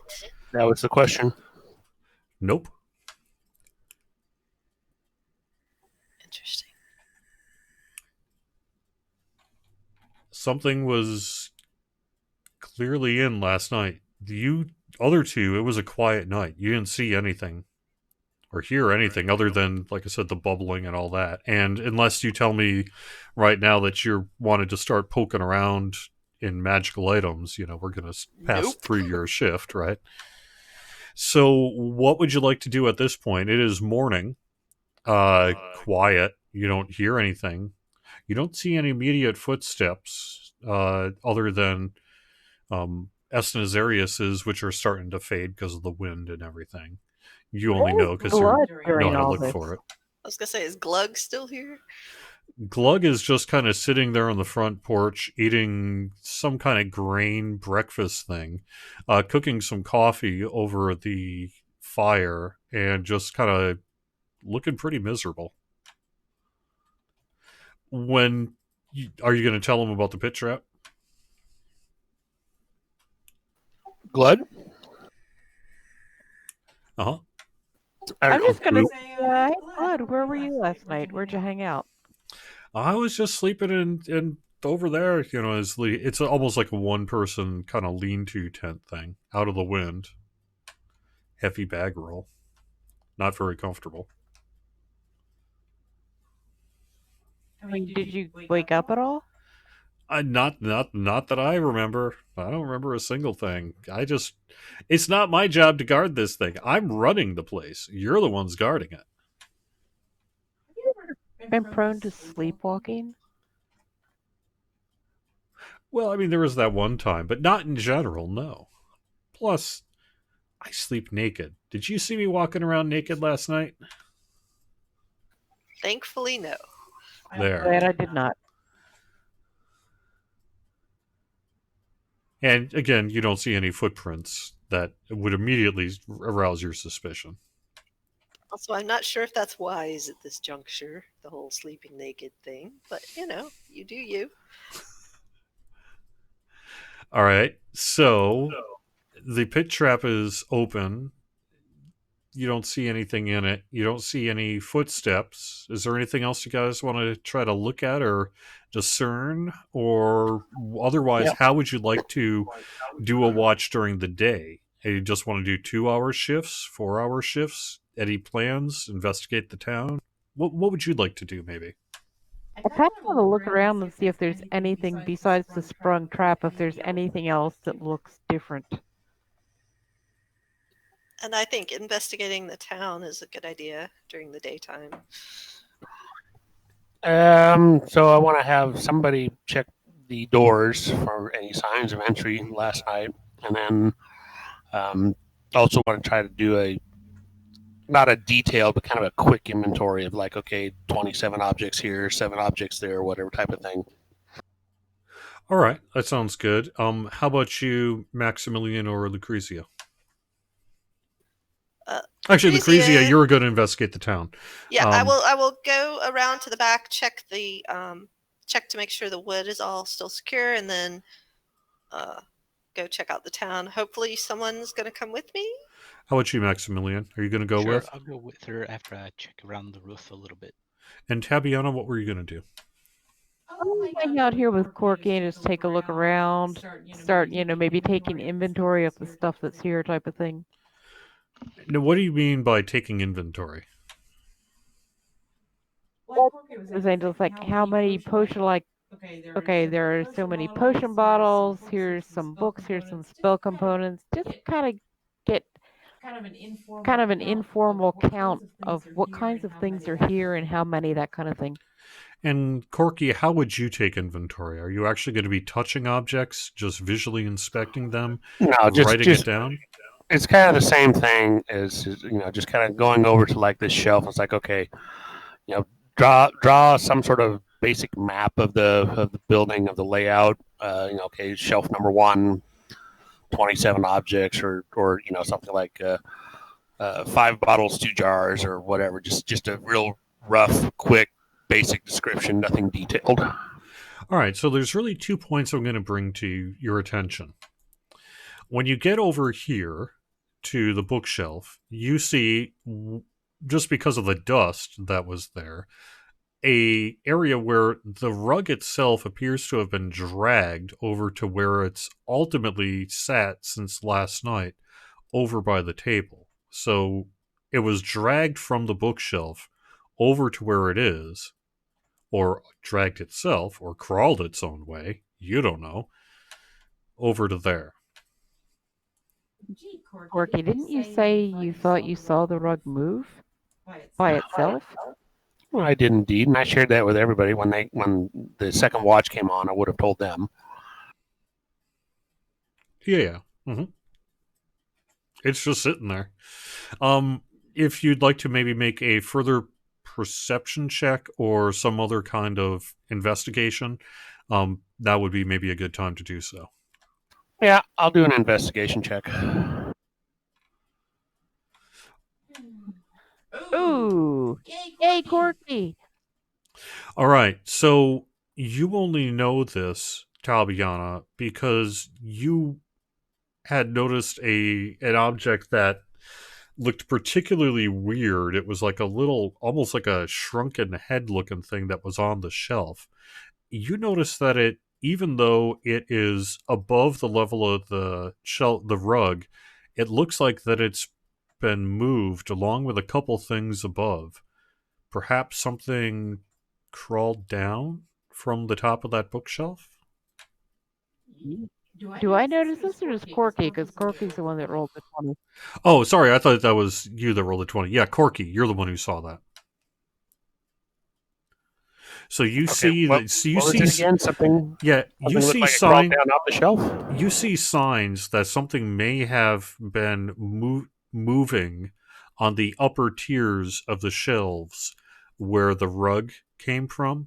So the rug was on one shelf, and then on the shelves above, you see things like kind of slightly under disarray. And because of the thick dust that's there, you can see that there has been movement. It looks like, are those little perhaps claw marks? With our luck, they're probably more marks. Yeah, we're gonna be eaten by a grue. But it's not even pitch dark. Maybe it's a book grew. All right. Well, once everybody's done doing whatever they're doing, when we're back together, I'll kind of point it out. But otherwise, I'll just kind of continue looking around in inventory and seeing if there's anything else we see. All right. I need Tabiana and Corky to give me one more either perception investigation check. Tabiana would like to request new dice. Change your color. Never. All right, that's good enough Just as do a well, slight Corky. off green. You notice on the table a lockbox. A box with not only a complicated lock, one that you recognize as a pretty complex mechanical lock, but also something that looks like it could have been magically sealed at one point. However, it is sitting currently open and something is missing from it. How do we know something's missing? Have we seen Well, it's this empty. So it's been opened, is what I'm saying. but we're not sure if we saw it closed previously or if we'd even seen it before. So, Well, but when with you it being were open, you kind of think that somebody may have taken something last night. yeah, when you were looking around, yeah, it looks like exactly right. It looks it's not like you were that perceptive, but it doesn't look something seems off about the table. It almost looks like something had been there. And now, you know, I'll give you an inspiration point if you can think of what happened. Do you have any idea what happened last night? There was tuna in the box. The cat opened the box, took out the tuna, and bumped the rug and made it move. No. Anyone Although else? the cat could have actually done something. I mean, so I don't know if maybe something invisible was using the rug to move stuff to perhaps make it easier to pilfer later.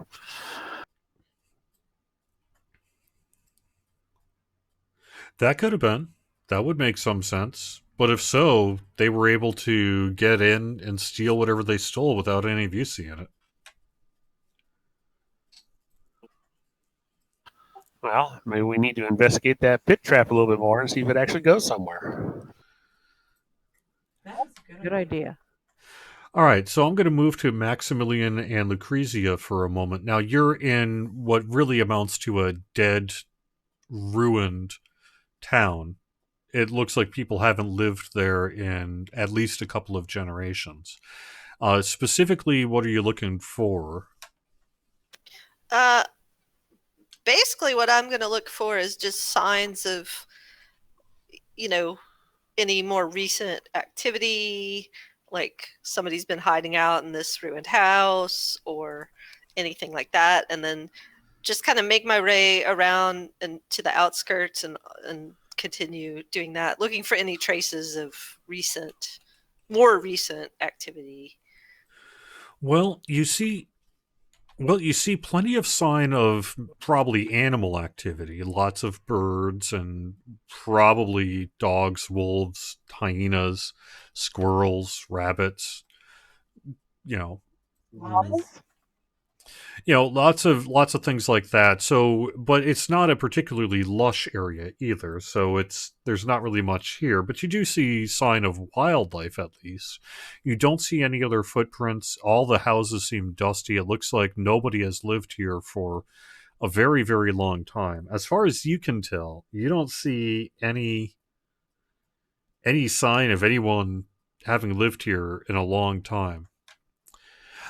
You do, however, as the day goes on, start to feel it get very cold, unseasonably cold, not amazingly so, but more like what it would be if it was, say, early September and there was a threat of a frost. Hey, Maximilian, I know you probably can't feel this, but it feels strangely cold. Can you look around and see if you see anything? Sure. I probably can't feel the cold, but I will look around. Well, that's why I told you. And I'll use the detect magic to see if anything magical pops up. But I'm also looking around for things like, I wonder where the well is. I wonder, like, knowing how people operate, even if they were in isolation, where they would go, and if that's how they are. Yeah, that was likely the center area, right off where you are, where this kind of store warehouse area is. That center section of town, there's like a fountain there. That would likely be one of the main hubs of like commerce and trade, things like that. You do see plenty of barren troughs for horses and some level of a public water system, although very rudimentary one. It looks like it's mostly some level of piping between pump wells. So whether people manually pumped it as a job, who knows? But it certainly wasn't a very well developed watering system or anything like that. Oh, I know something else I do. Open my divine sense just to see if it registers powerful good or evil. Okay, read me that divine sense again. Okay, the presence of strong evil registers on your senses like a noxious odor, and powerful good rings like heavenly music in your ears. As an action, you can open your awareness to detect such forces. Until the end of your next turn, you know the location of any celestial fiend or undead within 60 feet of you that is not behind total cover. You know the type of any being whose presence you sense, but not its identity. You Within said the same radius, you also detect the presence of any place or object that has been consecrated or desecrated and is within, as with the Hallow spell. okay, but it's 60 feet. Yeah, so kind of as I'm walking to the town. Okay, so you do sense the presence of some kind of deep evil that had been here in the recent past. Not within the last 12 hours type recent, but perhaps within the past fortnight or so. Okay, does it seem to have a specific area it's emanating from, or a No, it's really building? just it's just coming down the entire main pathway as if whatever was evil probably walked down the street, as it were, heading towards the center of town. So I'm going to sort of arrange to still have this going as I come up and Glud is standing there, if possible. Okay, so as you get nearer the storehouse there, it goes nuts. Between the power of celestial presence, the power of deep, deep, deep chaotic evil, the power of basically the depths of hell itself are being emanated from the storehouse in front of you. Can I see Glud? Glug. Yeah, Glud looks like he doesn't register as anything. Okay. That's what I was checking. So basically, let everyone know it looks like something, can't really tell what, kind of came this way, but then it just kind of all jumbles in with everything else. Also, You're saying if I could have something- Maximilian and Lucrezia both make a perception check for me. Sure. I suspect less than a 10 total.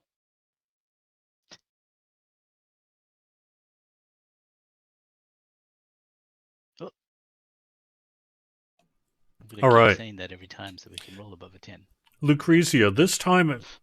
All right, Lucrezia, this time as you approach the storehouse from the center, where your camp is essentially set up, you'll see that there's two doors on the right-hand side. You're sort of camped up towards the main door, which is sort of up in that northeast corner. But you see out of the corner of your eye some kind of claw mark that has you suspicious. So you move over to the door on the southeast side and see signs of something, perhaps minor statue sized, that crawled through since the last time you were here. Okay, we had entry right here. I think.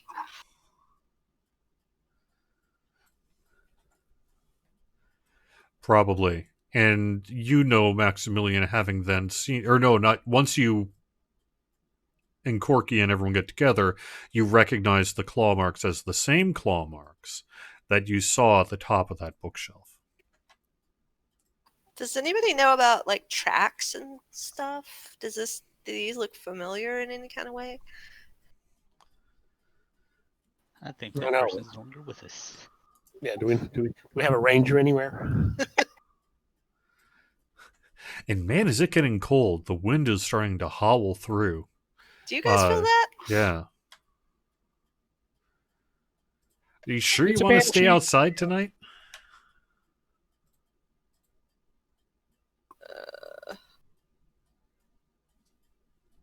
Like, this doesn't seem natural, is what I'm saying. Well, I mean, it looks like cold and wind, like a sudden change in temperature. It is possible to have frost like this, but it sure doesn't happen often. And maybe you've never seen it this early.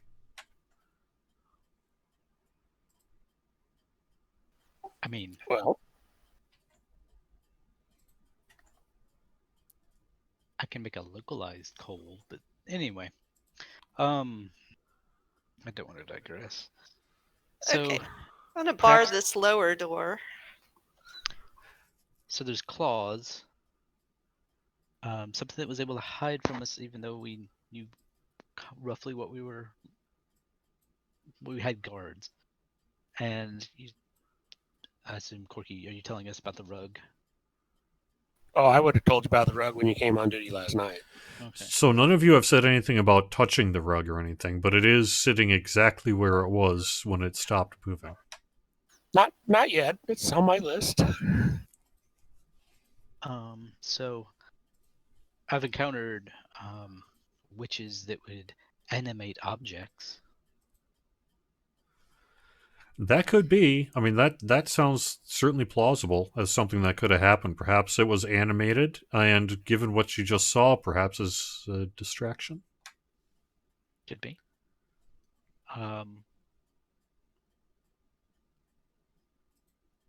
So, Gled, do you have any idea what might have been in this box? Were you here long enough to? No, see I don't.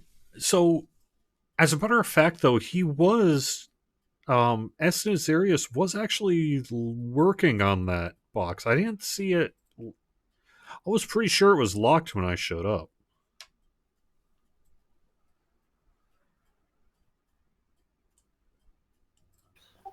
Okay, so as far as the claw marks, how many? 2, 3, 5, 7, 12? It's not that distinct. It's more of just like almost as if maybe a bird had been sitting on top of the bookshelf or something like that. That kind of sort of claw style mark.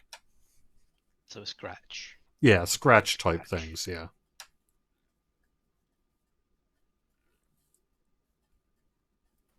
Well, I do want to go take a look at the rug itself and potentially even touch it. Okay, so let me know. I'm going to put you. Where are you right now? By the box. Okay, let me go. I'm going to put you like here. It matters which way you walk to the rug. So let me know how you're going to get there. Well, seeing as we kind of went to the top before, I think I'm going to go this way. So, I guess we'll all come look at the rug. Yeah, that's fine. You guys can get back in. You'll brief each other maybe just kind of around this table here when he points out the claws and you see the claws here and determine they match. And then you put forth the theory that perhaps it was a distraction, maybe some kind of animated spell. The rug is not really moving at all, and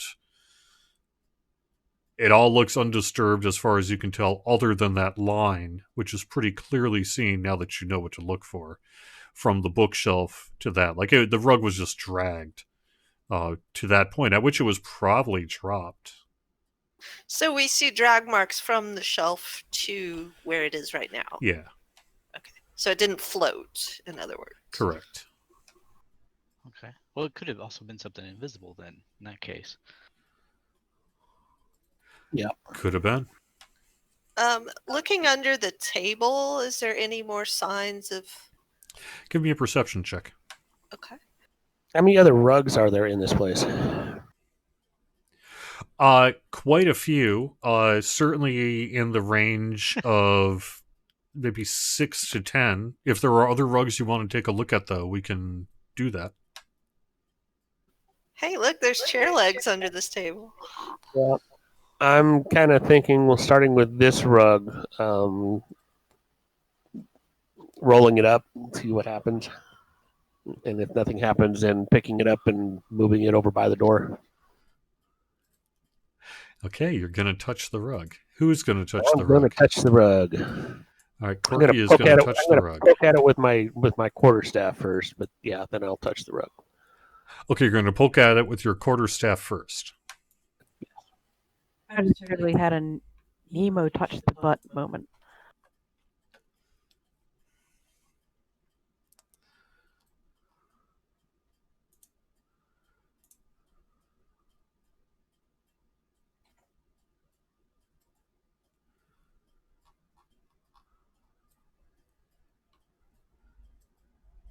All right. Let me make a save here.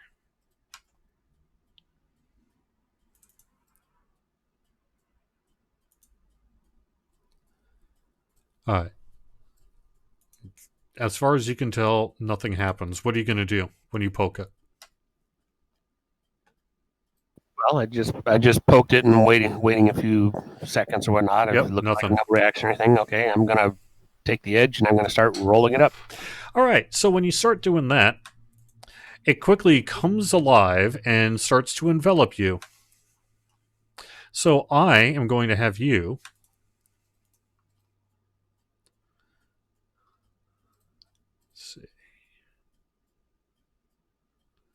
roll for initiative. Hang on just a second. Yeah.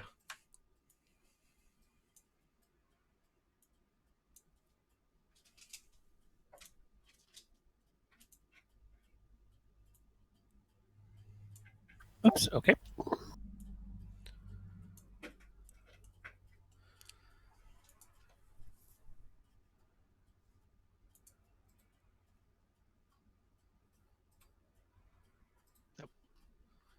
Now, because of how it went, it is going to get one free attack on you, Corky. I will let you have a reaction if you have a reaction to an attack.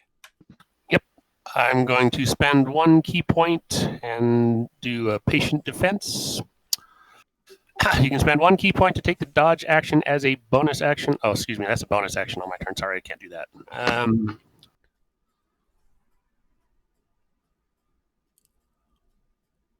I'm not sure I have anything for a reaction offhand.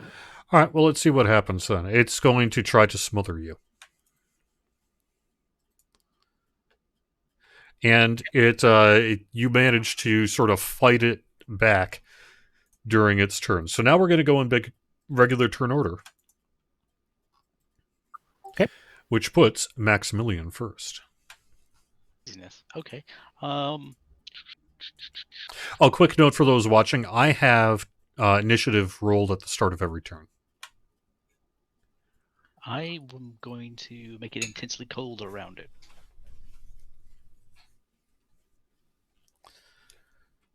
So that will be frostbite. It'll take an amount of damage. Is that a ray attack or what is that? You create frost and cold around an object. You cause a numbing frost to form on one creature you can see within range. Target must make a Constitution saving throw. So basically, I did the ghost thing of dropping the temperature intensely around it. Okay. And then it gives it that. And I move fully into a square. That's my turn. All right, Corky. All right. You've got a rug trying to smother you. It's not pleasant. No, it wouldn't be. All right, I'm going to try to smack it with my quarterstaff.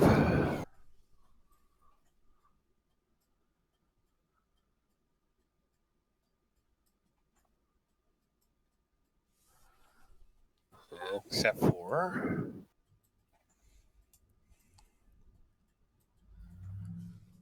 There we go. Yeah, I think the other rug was in the way. No, you rolled a 1. The quarterstaff just gets jammed up in the kind of folds of the rug, and you can't get a good attack in. Anything else you want to do? Yep, as a bonus action, I'm going to use an unarmed strike.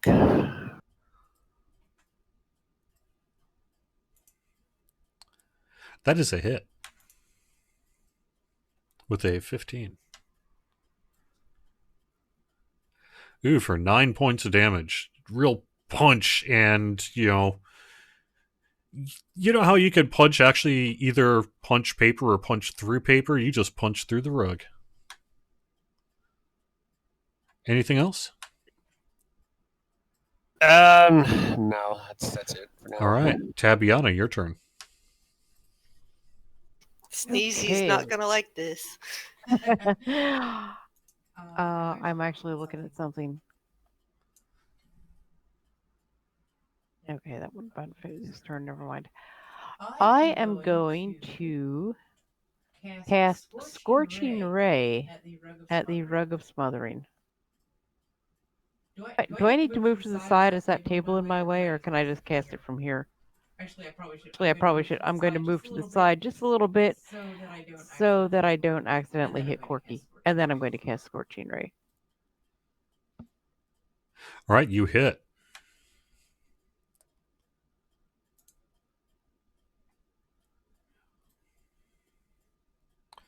All right, by the power of like 3 cigarettes and a cigar, you did 5 points of damage to the rug.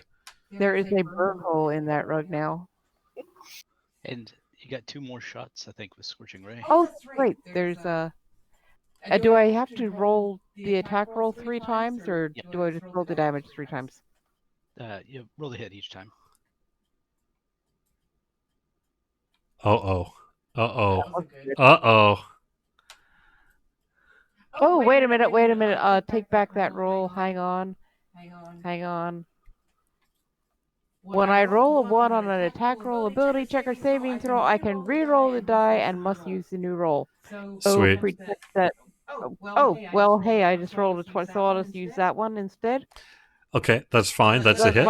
Yep, that'll be your second Scorching Ray attack then. Yep. 4 more damage. All right, it's And taken my more. last one. That is a direct hit. Bam! Double one. All right. I'm helping! Do you have any more movement you want to use up or anything? No, I'm going to just go on the tips of my scorching fingers. All right. And let over the next person. Glud is going to cast Firebolt at the carpet. And For a hits farmer. for 3 points of damage. Anybody keeping track of just how many cantrips that's been so far? Yeah. For Glud? Okay, I'm right next to it, so I guess I will just swing. And I hit. All right, what did you hit it with? With my rapier. So the thing about a rapier is it doesn't really... I mean, actually, it has like an edge, right? It's not just piercing. Yeah. Well, I'm going to assume so. So the weird thing is that the rug is pretty thick, and it was writhing and attacking. But as soon as your rapier hit it, it's just like... Psh, and it just collapsed into nothing. It just is now a pile of rug on the floor. Maybe we won't tell Sneezy about that, shall we? It does have some pretty big burn holes that are smoldering in it right now. Go ahead and roll that back up, Corky. Put it on in a shelf somewhere. Are you going to try to put it back? No, I'm gonna continue on. We'll roll it up and we'll kind of take it over by the door. You're going to roll it up and you're going to take it over by the door. Yep. That is you specifically. Is anyone going to help Sure. with the rug? Is it big enough that he needs help? Well, it's heavy. I mean, it would be easier. Okay, I will grab one side. All right, so you're going to grab one side and you're going to bring it over by the corner, by the door? Yep. All right, so you guys get to here when suddenly... Main door. The main door. Oh, okay. Well, never mind then. So that's fine. When suddenly we have a bad feeling about that corner. Yeah, a little bit, but that's fine. That's fine. As a matter of fact, you know what? You, Corky, have a suspicion that there may actually be another trap over by that door. And because you notice when you're pulling the rug across that there are no footprints that have been leading from that door in apparently quite some time. And the last time that was the case, there was a pit trap.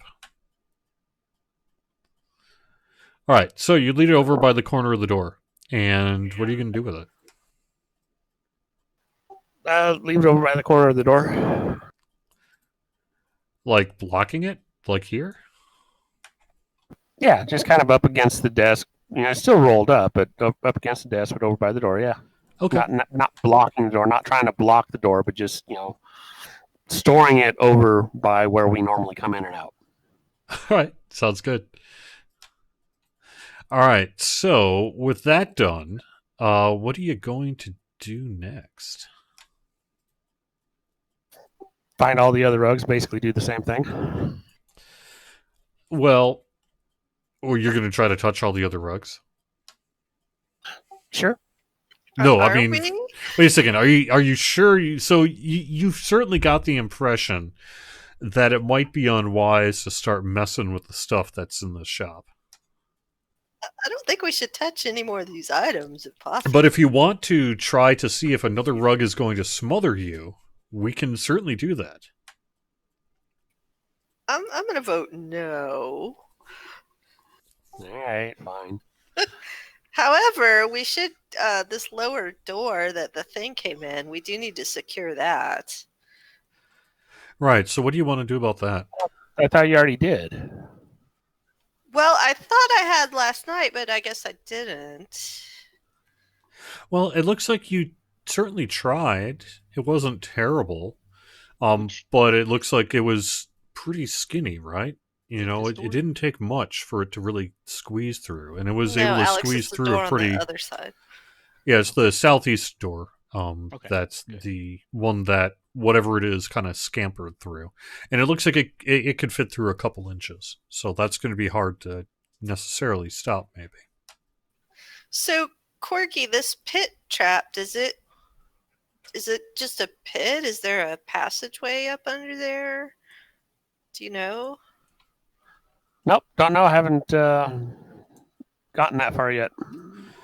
Now, I would say this as well, Lucrezia. There are a couple things that come to your attention when you're in this corner, really for the first time. One is there's a glowing orb sitting on the table that's pulsing.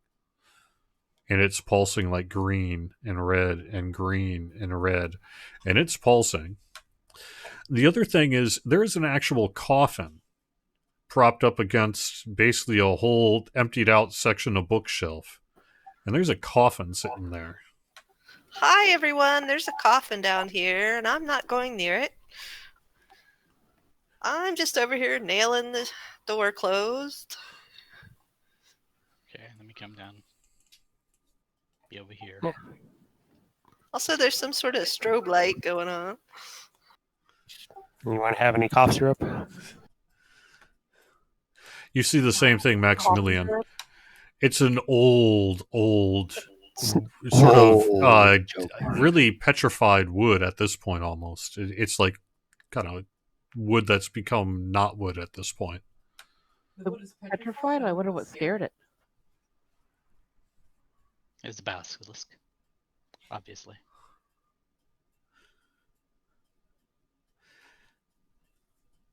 I'm just working on this door, paying attention to what Maximilian's going to do. So you can spend the time to make it seal-proof, although you would point out that if it can get through a couple-inch hole, then there's no way you can stop it from getting inside here. So I don't know how much work you really want to do in that one door, but if you really do want to, like, super reinforce that specific door, I'll let you. So the gelatinous cube has picked up like any dust and stuff that's on the floor, correct? Correct. So no tracks per se. Not much, although it depends, because some of it is like dirt and things from the bookshelf. Like that's how you could tell the rug was drug, is there was like marks, like scrape marks almost across the floor after it picked up some stuff on its way down the bookshelf. So it's at least moving something kind of heavy. So here's my question. Is this thing still in here with us? Now that is a good question. Mm-hmm. I Want don't to know try how to to all answer make it. perception checks, I guess. Okay, I will. Yeah, so I'm looking around in this corner, looking at the tracks and the scratches and this and that, and trying to figure out if I can see if it left again or whatever. I mean, Tabiana, you've been spending a lot of time now looking at stuff in this storeroom, both on guard at night and during the day here, searching out, helping with Corky and stuff. And as far as you can tell, it sure looks like nothing has been here. Yeah, guys, I think it's okay. I think nothing's come through here. And you I feel think. pretty confident too, Lucrezia, that at least nothing else has come through this door or this section of area. Nothing else came through, but did it leave?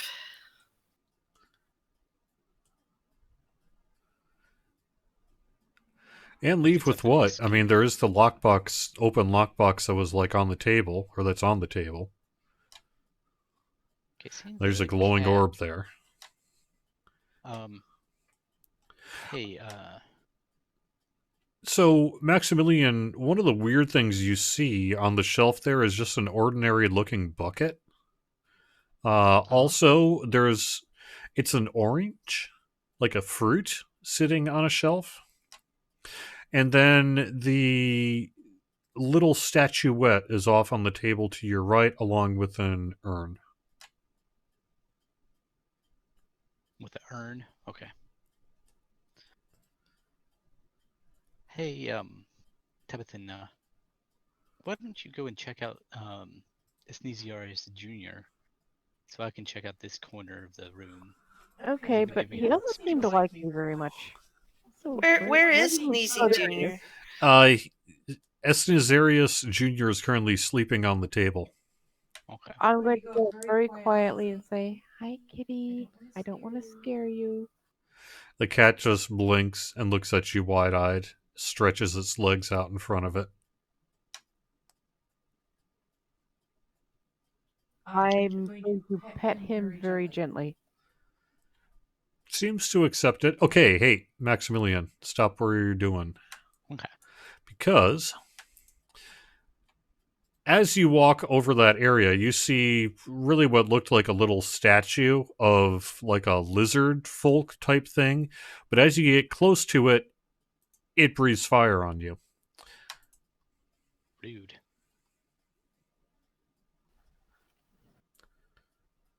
A 30-foot cone of fire extends out, so almost really all the way past the edge of the table there, enough to make the cat run and jump off the shelf and hide in a corner. You could do whatever you want, Tabiana. And you need to make a DC 13 Dex save, Maximilian.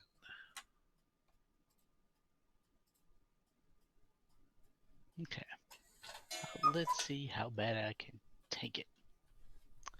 So, dex save. I get on dice. Nope. Nope. Okay, so you take 22 points of damage. It's Ouch. just searing hot fire hits you square in the chest.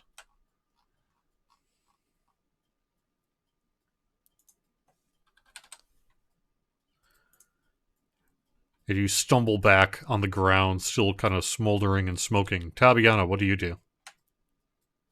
Wow, Maximilian's really hurting, isn't he? Where's my curing spells?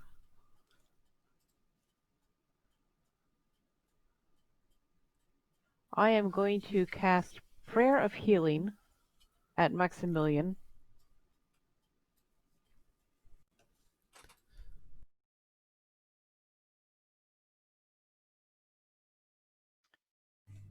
All right, roll it. I did. For some reason, it didn't. Let me try that Oh. again. While you start to do that, I think I'll move away from the fire emitting action figure. Well, there's 10 points. Yeah, it's a little stone statue, but it's basically had some huge 30-foot jet of fire just explode from it.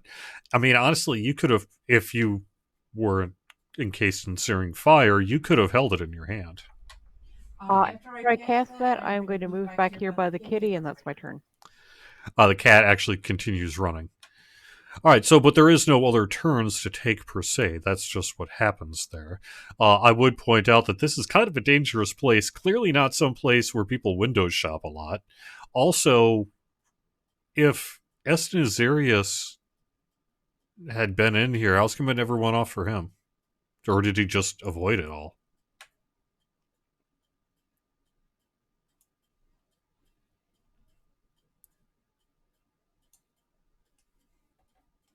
Well, it doesn't look like he's slept in here. I don't see like a bedroom or anything. And I didn't find anything poking around town, right? True, although even you have heard of powerful wizards who presumably maybe they live in the clouds or something.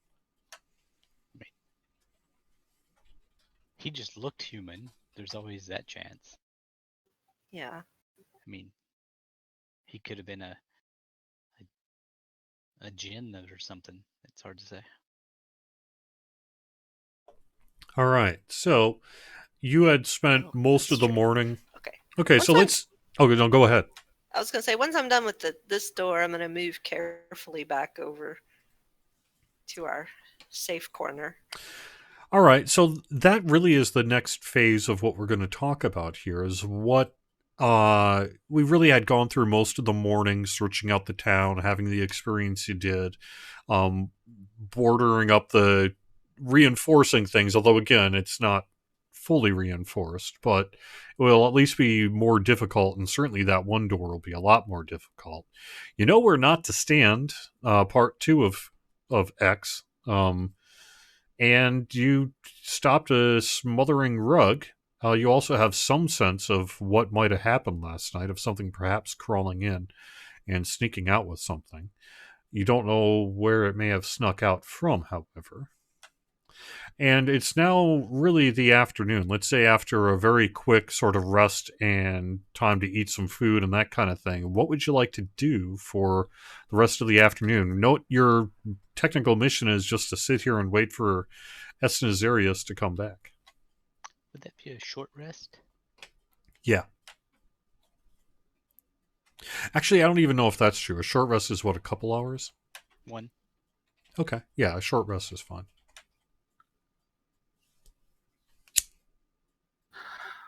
Well, I want to try to investigate this pit trap, see if it actually leads anywhere, or if it's actually just, spikes down at the bottom like a typical pit trap and reset it. It is. As a matter of fact, you do see it just drops for about 10 feet, and it's got some real sharp, thin nails just covering the bottom. It looks like nothing has fallen in it that you can tell. You don't see any blood or guts or anything. And as far as you can tell, there's no way out of the pit once you get in. There's no claw marks or anything? Correct. Also, you do manage to reset it if that's what you want to do, because you've already done that once before. Yeah, but before I reset it, I want to lay down on the ground, stick my quarterstaff in there, see, kind of feel around, see if I can actually feel the spikes, or see if it's illusionary or anything like that. Nope, they are real, and they're about an inch apart, and they're basically long, thin nails. Okay, and we'll reset it. All right, it is reset. And Corky, there was another one in this other corner by this door. Do we want to look at that one? Or do you want to look at that one? Well, we know that there might be something over there. We don't know what. But sure, we can wander over there and take a look. All right. When you get to, let's say, about here, I'm going to have you make a perception check. Yep, that's fine.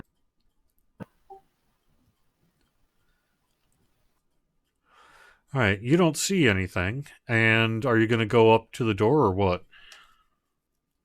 Give me a square-by-square rundown.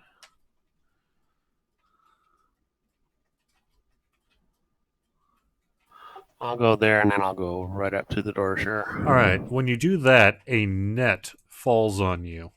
A large net.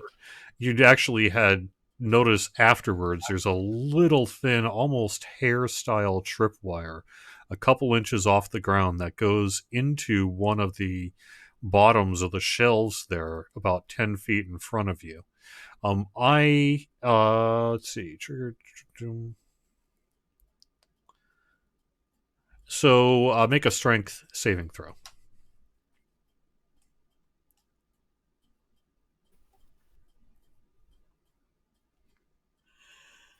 Whoops. You're stuck in the net for pretty much the first half of the afternoon here trying to get yourself out of it. Unless some other people are going to try to help. Except, Maximilian, you're taking a short rest. And I'll go over and help him. yeah. Also, I didn't realize Prayer of Healing takes 10 minutes to cast, so I'm going to be over here twiddling my thumbs for a while. Okay, you're doing Prayer of Healing. Yeah, well, that's fine. 10 minutes isn't that big a deal. Tabiana, I'm not quite sure what you're going to do yet. And I think... Twiddle my thumbs while I wait for Prayer of Healing. Yeah. All right, so you do manage to get Corky out of the net, and it's around mid-afternoon at this point. It's starting to look like midday. Do you want to just sort of stay in? Do you want to work on defenses? Do you want to... Is there anything really... It seems dead quiet. You hear nothing anywhere except like bubbling from some of the things on the shelves that are bubbling on their own. Can we reset this? Can you reset this net trap, or should we like tack it up to the door or something? You could. It would take probably most of the rest of the afternoon, but you could totally do it. A Corky in particular could do it unless someone else has those kind of skills. I don't. I mean, he's not a rogue, he's a monk, but I'm going to say he can do it. All right. I'm wondering if there's another trap down by the other door. Well, let's see. There's a jet or a torrent of fire next to one door. No, that's not next to one door. That was actually between two bookshelves. I'm going to put a mark on the map. Here-ish? Yes. Well, a 30-foot cone will cover front of that door. Yeah. Pretty good. Yeah.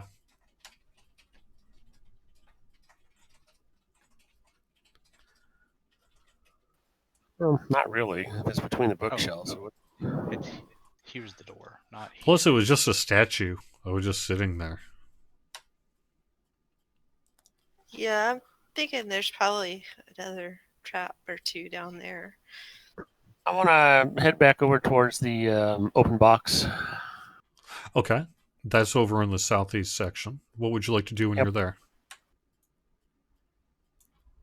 Just kind of look around. You say there's pulsating orb. Yeah, so there's a pulsating orb in the center that just like vroom, vroom, and it's flashing between Any red and pattern to green. it?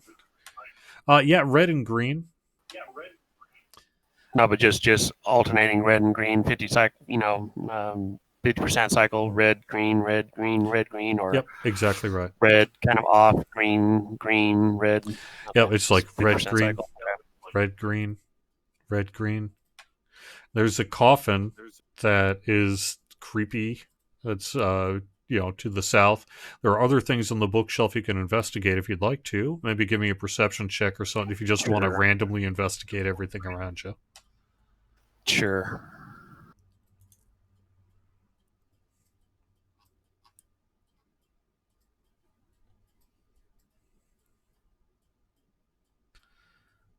All right. Make that check. Ooh, very nice. All right, so I'm going to say that the urn that is off to the left of the coffin, you hear an awful lot of hissing coming from it. Now, you're not going to stick your eye into the hole. It looks dark and black, and the urn is not that big, but there is an awful lot of hissing coming from that urn. What kind of hissing? Like steam escaping hissing? No, or snakes hissing? Or cats hissing? Like snake hissing.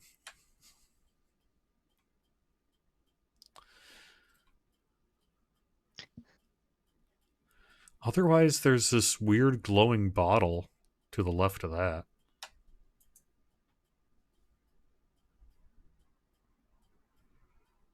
All right, we'll kind of carefully make our way over towards the bottle, not touching it, but kind of observing it for a while. It's just glowing. If you're not going to touch it, it's just sitting there glowing. Okay, no labels, no nothing, just a glowing. What color? Is it glowing a specific color? Is it a pulsating glow, or is it just a glow? It's like an a glow inner stick? light, almost like an inner sunlight.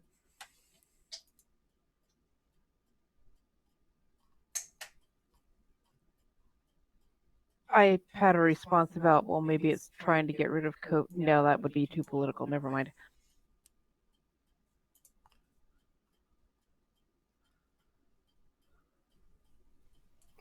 All right.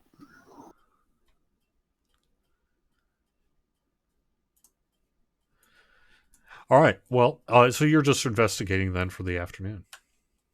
As Yeah, long as you're not going to touch anything. Not at this point. That's correct. Okay. So everything looks weird. Everything looks like it could potentially be scary. You don't feel like it's real smart to touch anything, but nothing immediately attacks you or anything like that. You definitely think that one urn, however, is some kind of magical urn just filled to the brim with snakes. Yeah, nobody knocked that over. Why does it have to be snakes?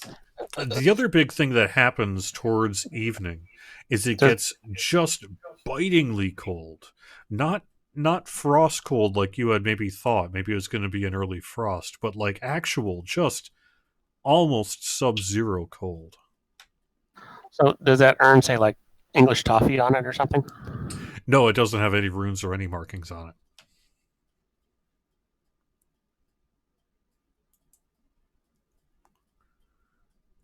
So with it that cold, I mean,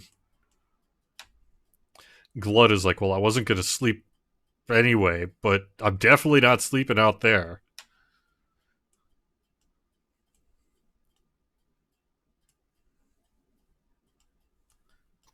So as we've been poking around, has anything been emitting warmth? Yeah, as a matter of fact, a lot of things have. There, besides the torches and stuff that are on the wall, if you want to find sort of like a brazier of oil or something like that, that is absolutely available. It may try to kill you, but you definitely have sources of light and heat. There's no like wood stove here, but it's not super cold either. It's as a matter of fact, it's pretty neutral in here, neither hot nor cold. And it, other than when it's been getting cold here, you really haven't noticed the temperature too much. Yeah, so I'm guessing we need to stay in here. Well, what we can do is Cold you outside, guys yeah. stay in here, and then periodically, one or maybe just even me will go out and go around the building. That's come right. back You don't in. feel cold, do you? Yeah.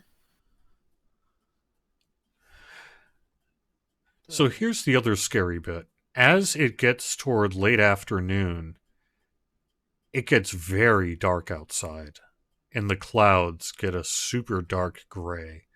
And what it was already sub-zero or close to it, it felt like it. Maybe it actually is sub-zero now. And it's windy, and it's howling, and it has gotten very dark. But you haven't really been outside either. Totally normal.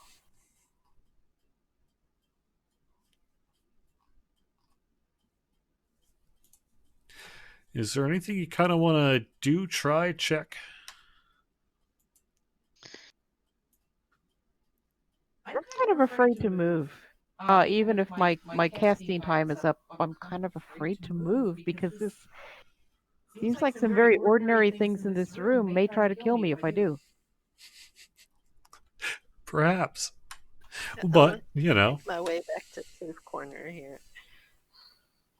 All right, so let's put ourselves then to where we're going to be towards the evening. I assume you want to do shifts again, but if not, let me Definitely. know, and let me know what you want to do. Yeah, shifts again. Same shifts? Do we want to... shake it up, or It was the same shifts. as Maximilian pointed out, he's really the only one that can go outside without it being a huge problem. So maybe at the beginning and the end of each shift, Maximilian, you can go out and swing around. Sure. All right.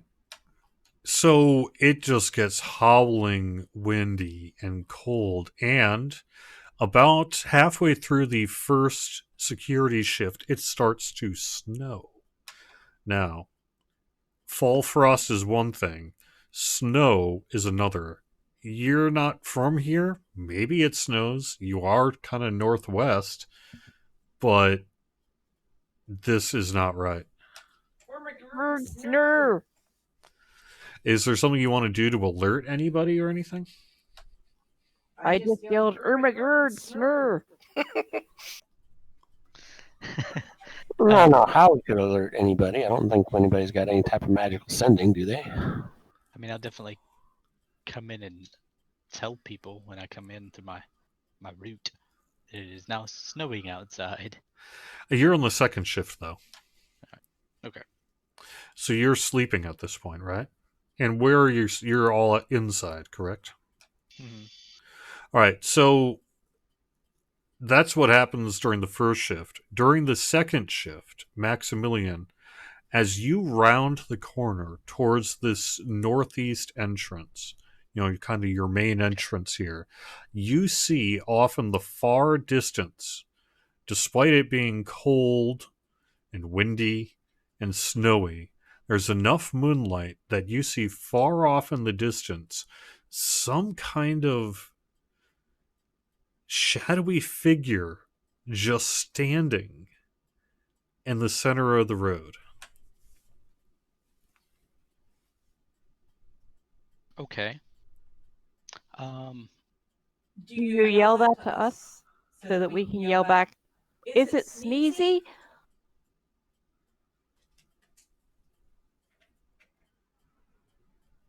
I don't know.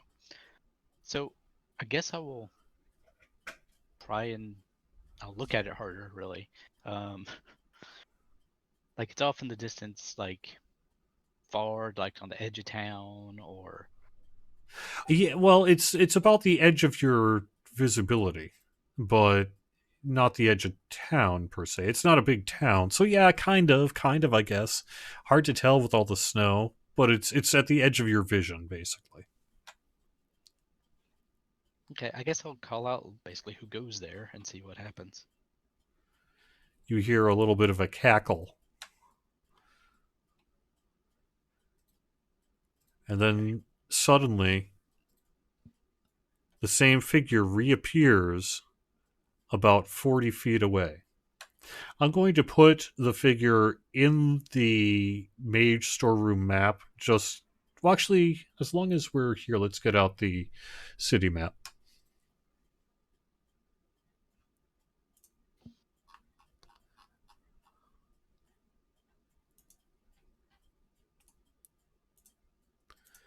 All right, I've reshared it. And since this specifically is happening, I'm going to move you, Maximilian, to it. Let me know where around that curve you want to be, and then I'll place this figure in relation to that. Okay. I never really got which building it is, so on this map. All right, where Maximilian is now, if you look at the green center of town, that's like the main area. And then you see this kind of circular half cutout in this dark blackish building. Okay. That blackish building is the storeroom. Okay. And you're actually camping about where I put you. That's about where the front camp is, underneath the awning there. Okay. And this is where the actual, like, fountain is. It's currently icy and covered in snow. You're not standing in it, but yes. Right. So I guess I'll be right around there. All right, great. So that'll work pretty well. So let me get this ready.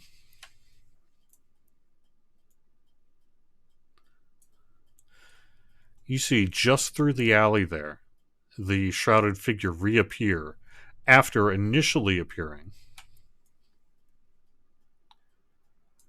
about there. After a cackle. Okay. You are overcome with fear, but not physically. You can still take action, but this is bad.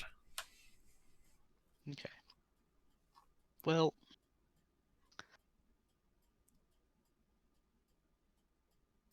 it's slightly against my nature, but I'm gonna go in and tell people.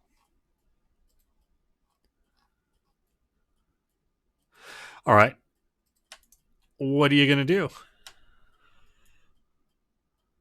So I'll go in, and so there's a cold, white, cackling, fear-inducing creature outside in the cold. Did you kill it? No, I didn't kill it. Because I wanted you all to know before I went out to kill it. Claire's like, I am not going anywhere. You take care of it. That's what you do. All right, Glad, you hold down the fort here. We'll take care of it. You're all going to step outside? I will step outside. Where's the door? Armed, presumably? Well, yes. It'll be the northeast door. Well, actually, depends on where you want to be. The southeast door you've just boarded shut, so it has to be the northeast. And that's over Yeah. kind of... it's hard to see on the black line, but over in that quadrant. I don't know if we want to leave this intern in here all by his little lonesome, though. Am I still casting Prayer of Healing? No, you did Okay. that long ago. Also, since I slept, was that a short rest? Yes. I'm going to reshare the sheet with everyone, just in case you need it. I have no idea why I'm wounded. Maybe from last time? Probably. Could be. Actually, I have to do the short rest, don't I? Maybe that's what the problem is. Which means you could have used a hit die if you were hurt. There you go. All right, so you step out into the bitter, biting, windy, snowy cold to see Maximilian just sort of staring out into the distance. And what happened? What do you say? Oh, you went in and said there's a hag in there, right? So Maximilian, are you with the group then? What? Sorry? You had gone in to alert them, correct? Yes. All right, so I'm I going to didn't put wanna- you back with the group. I didn't want to go out, lose, and then they don't know what's happened. You see the creature kind of standing there, cackling at you with a sneering smile that curves unnaturally on one side of her face, almost as if it was going to cut into her eyeball itself, except it doesn't. And there's teeth coming all the way down along the line, and she's just staring at you with these fiery coal eyes swirled by snow and wind, and she's just staring at you, emanating pure evil. Well, you wouldn't be the first hag I've had to deal with. Hey, if you're used to dealing with hags, have at it.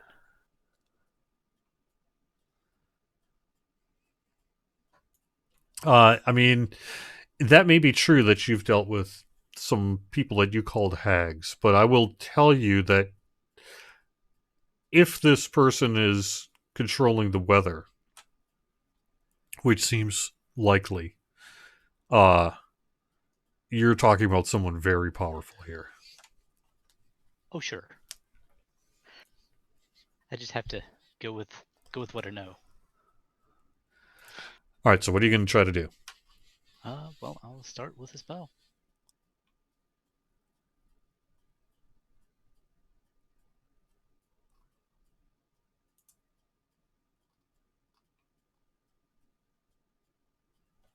Which will be hold person.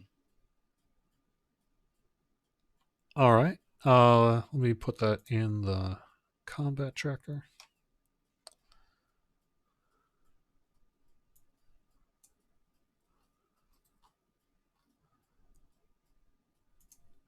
The name is visible even though your characters don't know the name yet. Right. All right, go ahead and cast it. Oh, actually, I gotta put the pog now on the map. Just a second.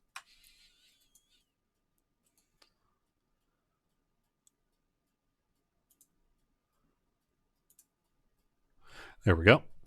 Okay.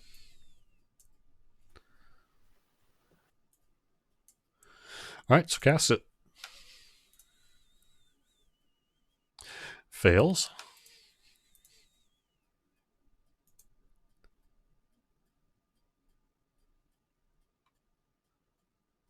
Get her.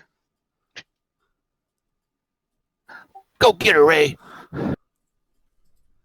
Do we need to go in order or roll initiative, or can we just? Yeah, roll initiative then. If you're all going to attack, we'll roll initiative.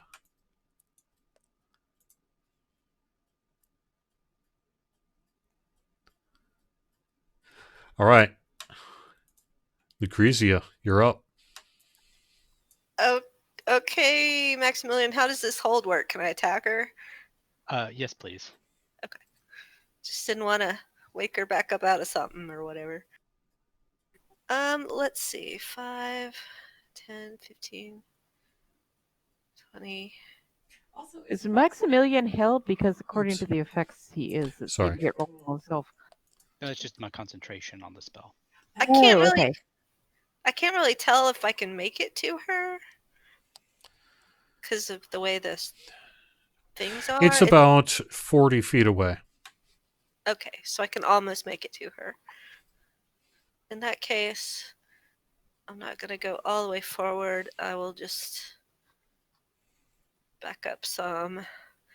And, well, let's whip out this blunderbuss. All I right. already had it loaded, right? Yep. So let's see.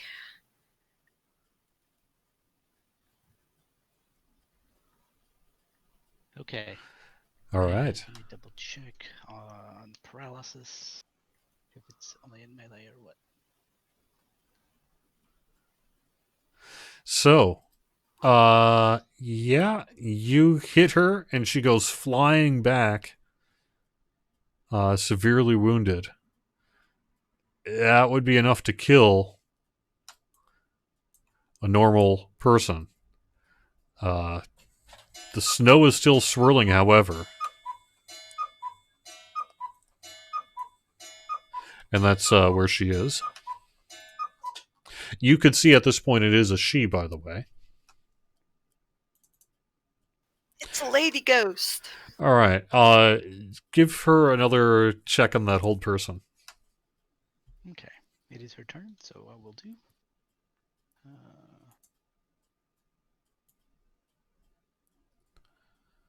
Fails again, so still held. Yes. So All right. if she's held, did she actually get pushed back that far, or is she? Yes, that was the force of the blast. That was the force of the blast. And Tabiana, it's your turn. I'm going to just move up here a bit to make sure I don't accidentally hit Lucretia, and I'm going to toss a scorching. I'm going to toss 3 scorching rays at her. Here comes the first. Oh, that's right. I have advantage. Excellent. If you get within 5 feet of her, you'll automatically crit. But then I'd give her an attack of opportunity when I retreated. Not if she's held. Paralyzed. Oh. Get up to her, though. She was too far. I'm going to stay back here. I'm chicken. Oh, jeez. Missed with advantage. I suck. But I did do a little bit of damage. I'm helping. Kind of. And that's my turn. All right. Corky? How far is she from me? 10, 20, 30, 40, 50 feet away. Yeah, that's what I thought. All right, in which case,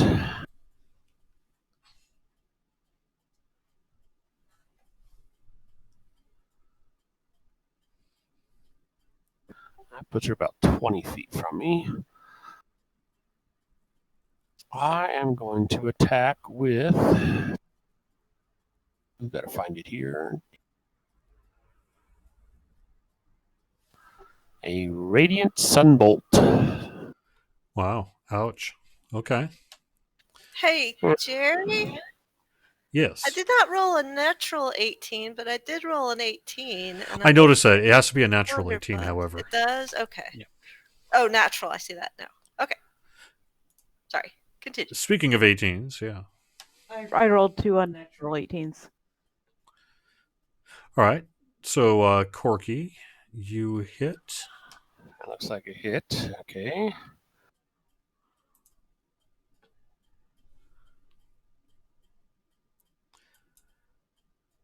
All right. I mean, you have no And idea. Yep, that's okay. And then I'm going to spend a key point and do it 2 more times.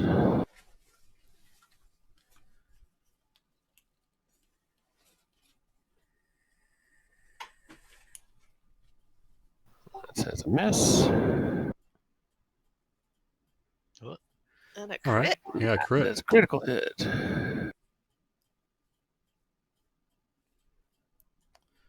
All right. More damage. That's my turn. You're going to not move? Or you did move. Okay, yeah. I moved to attack, and I'm going to stand right here, yeah. All right. Maximilian. Okay.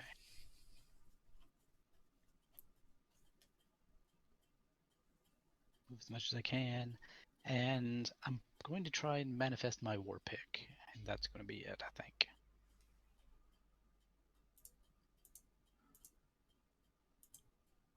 All right. Lucrezia, you're up. Okay. And it's a turn to load the Correct. weapon. Okay, so I'm not going to do that. But I blew her back, so she's still out of my range. You also did do, what did we say the damage was? Was it 1d12? Mm-hmm. Yeah. 1d12 plus 1. Yeah, so go ahead and roll that. I don't think that got rolled on her. Oh, it didn't? Okay. Did it? I don't think so. Okay. That's fine. All right, now it's your turn. Just keep doing what you're doing. So I can move forward some, but I'm not within rapier range. It is also extremely cold and windy and biting. It is very unpleasant out here. It's not difficult terrain yet, but it's getting there. Okay. So I don't have a smite on, but I guess I don't have a smite on my sheet except thunderous smite. So I guess I will. That's before we knew how to code all the things. Yeah. Now, it's in there, because I've used it myself, and it didn't have to be coded. It should be in there somewhere, under the abilities or something like that. Let's see. You can search for it under spells, and it might be in there. Divine But it's smite. basically a bonus action, right? Yeah. I mean, I have the thunderous smite, but I don't see the divine smite. Well, we can just do it regular, which is... What? Yeah, don't you basically have to hit first, and then you can throw a smite on top of it? Yep. Okay, so let's just do crossbow. That's a hit. Okay. And the damage, and then I was going to pop a smite with it, so do I just roll extra damage? Yeah. It's, what, 2d8, plus you can increase it with your spell levels? Is that right? Something like that? Yes. But Well, that rolled it, but it didn't count it. Now just manually do it. Just roll the dice and then we'll apply it.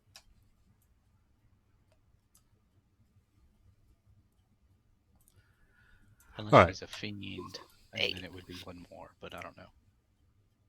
All right, so 8 points of damage.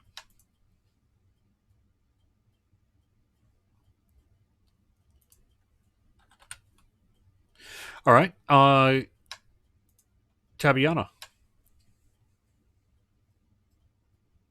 Okay, I am going to 10, 20, 30, 1, 2. Is that close in the? She's kind of between squares. Can I hit her with a 15-foot cone? Yes. Okay, I'm going to throw burning hands at her. You can actually draw a cone if you right click and And do it. I'm just saying you might want to try to miss Lucretia. I don't know. Some fire might feel good. I'm pretty cold. It is a fail. she failed or I failed? Oh, actually, you're right. Failed the dex saving throw, right? So Look at this. All right, I am for 7 points of damage. Anything else you're doing? I'm going to move a little over. Oh, I already moved. Never mind. No, that's it for me. Corky. All right.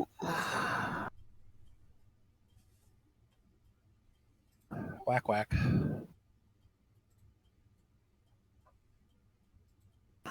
Smack her with my quarterstaff.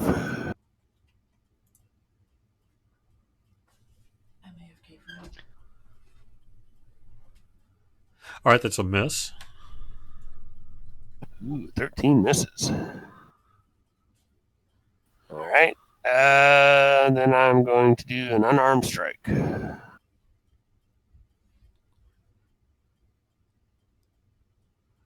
That is a hit. So it should automatically crit.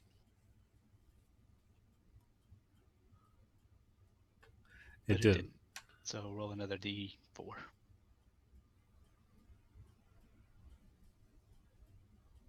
It's just a D4. It's not the plus, correct?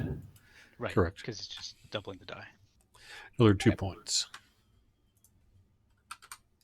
All right, done. Anything else?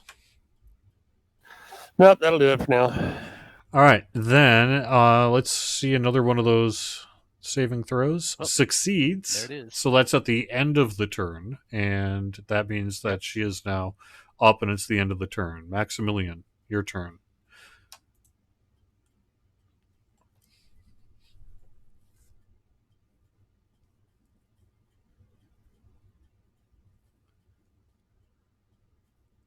And we will be wrapping this up in just a few minutes here. We're just going to wrap up this combat, I think. Why did I do that? Let me hit first. Gee. Okay, I did. All right, that is a hit. Okay, I've already rolled the damage because I don't know why. Rut-row. All right. Rut-row indeed, huh?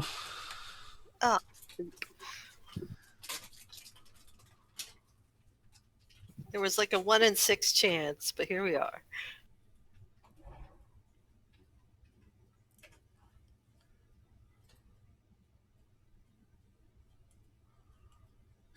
Okay, so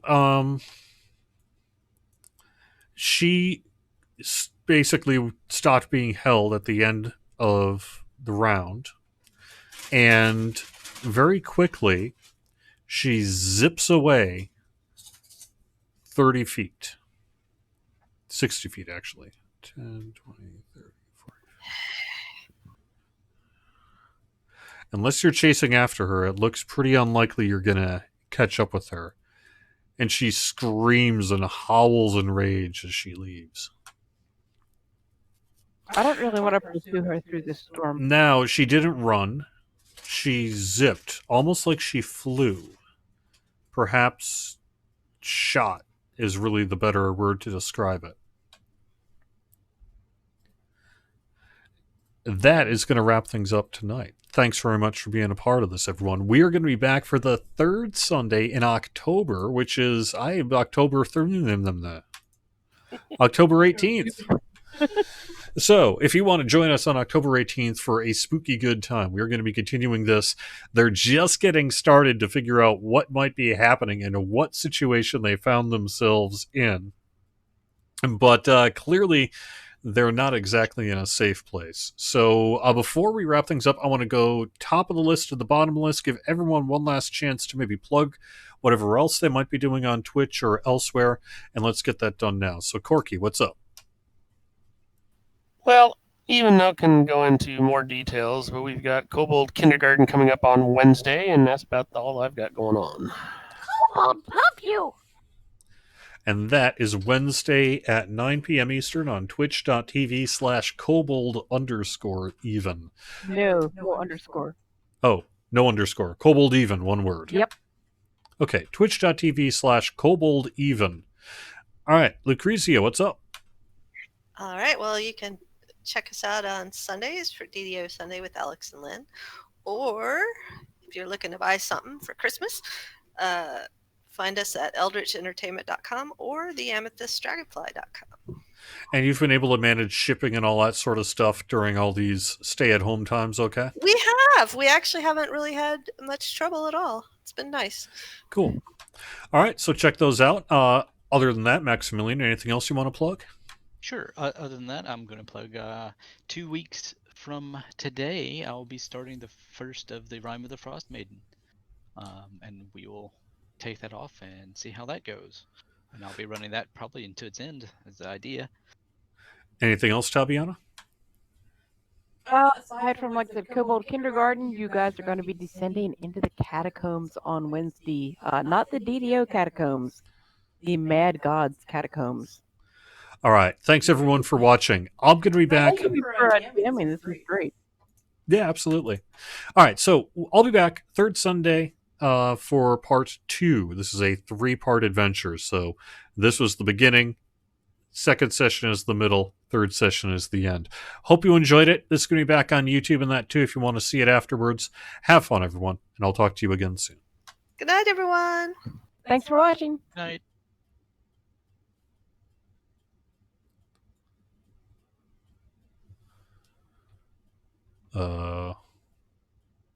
Okay, a second.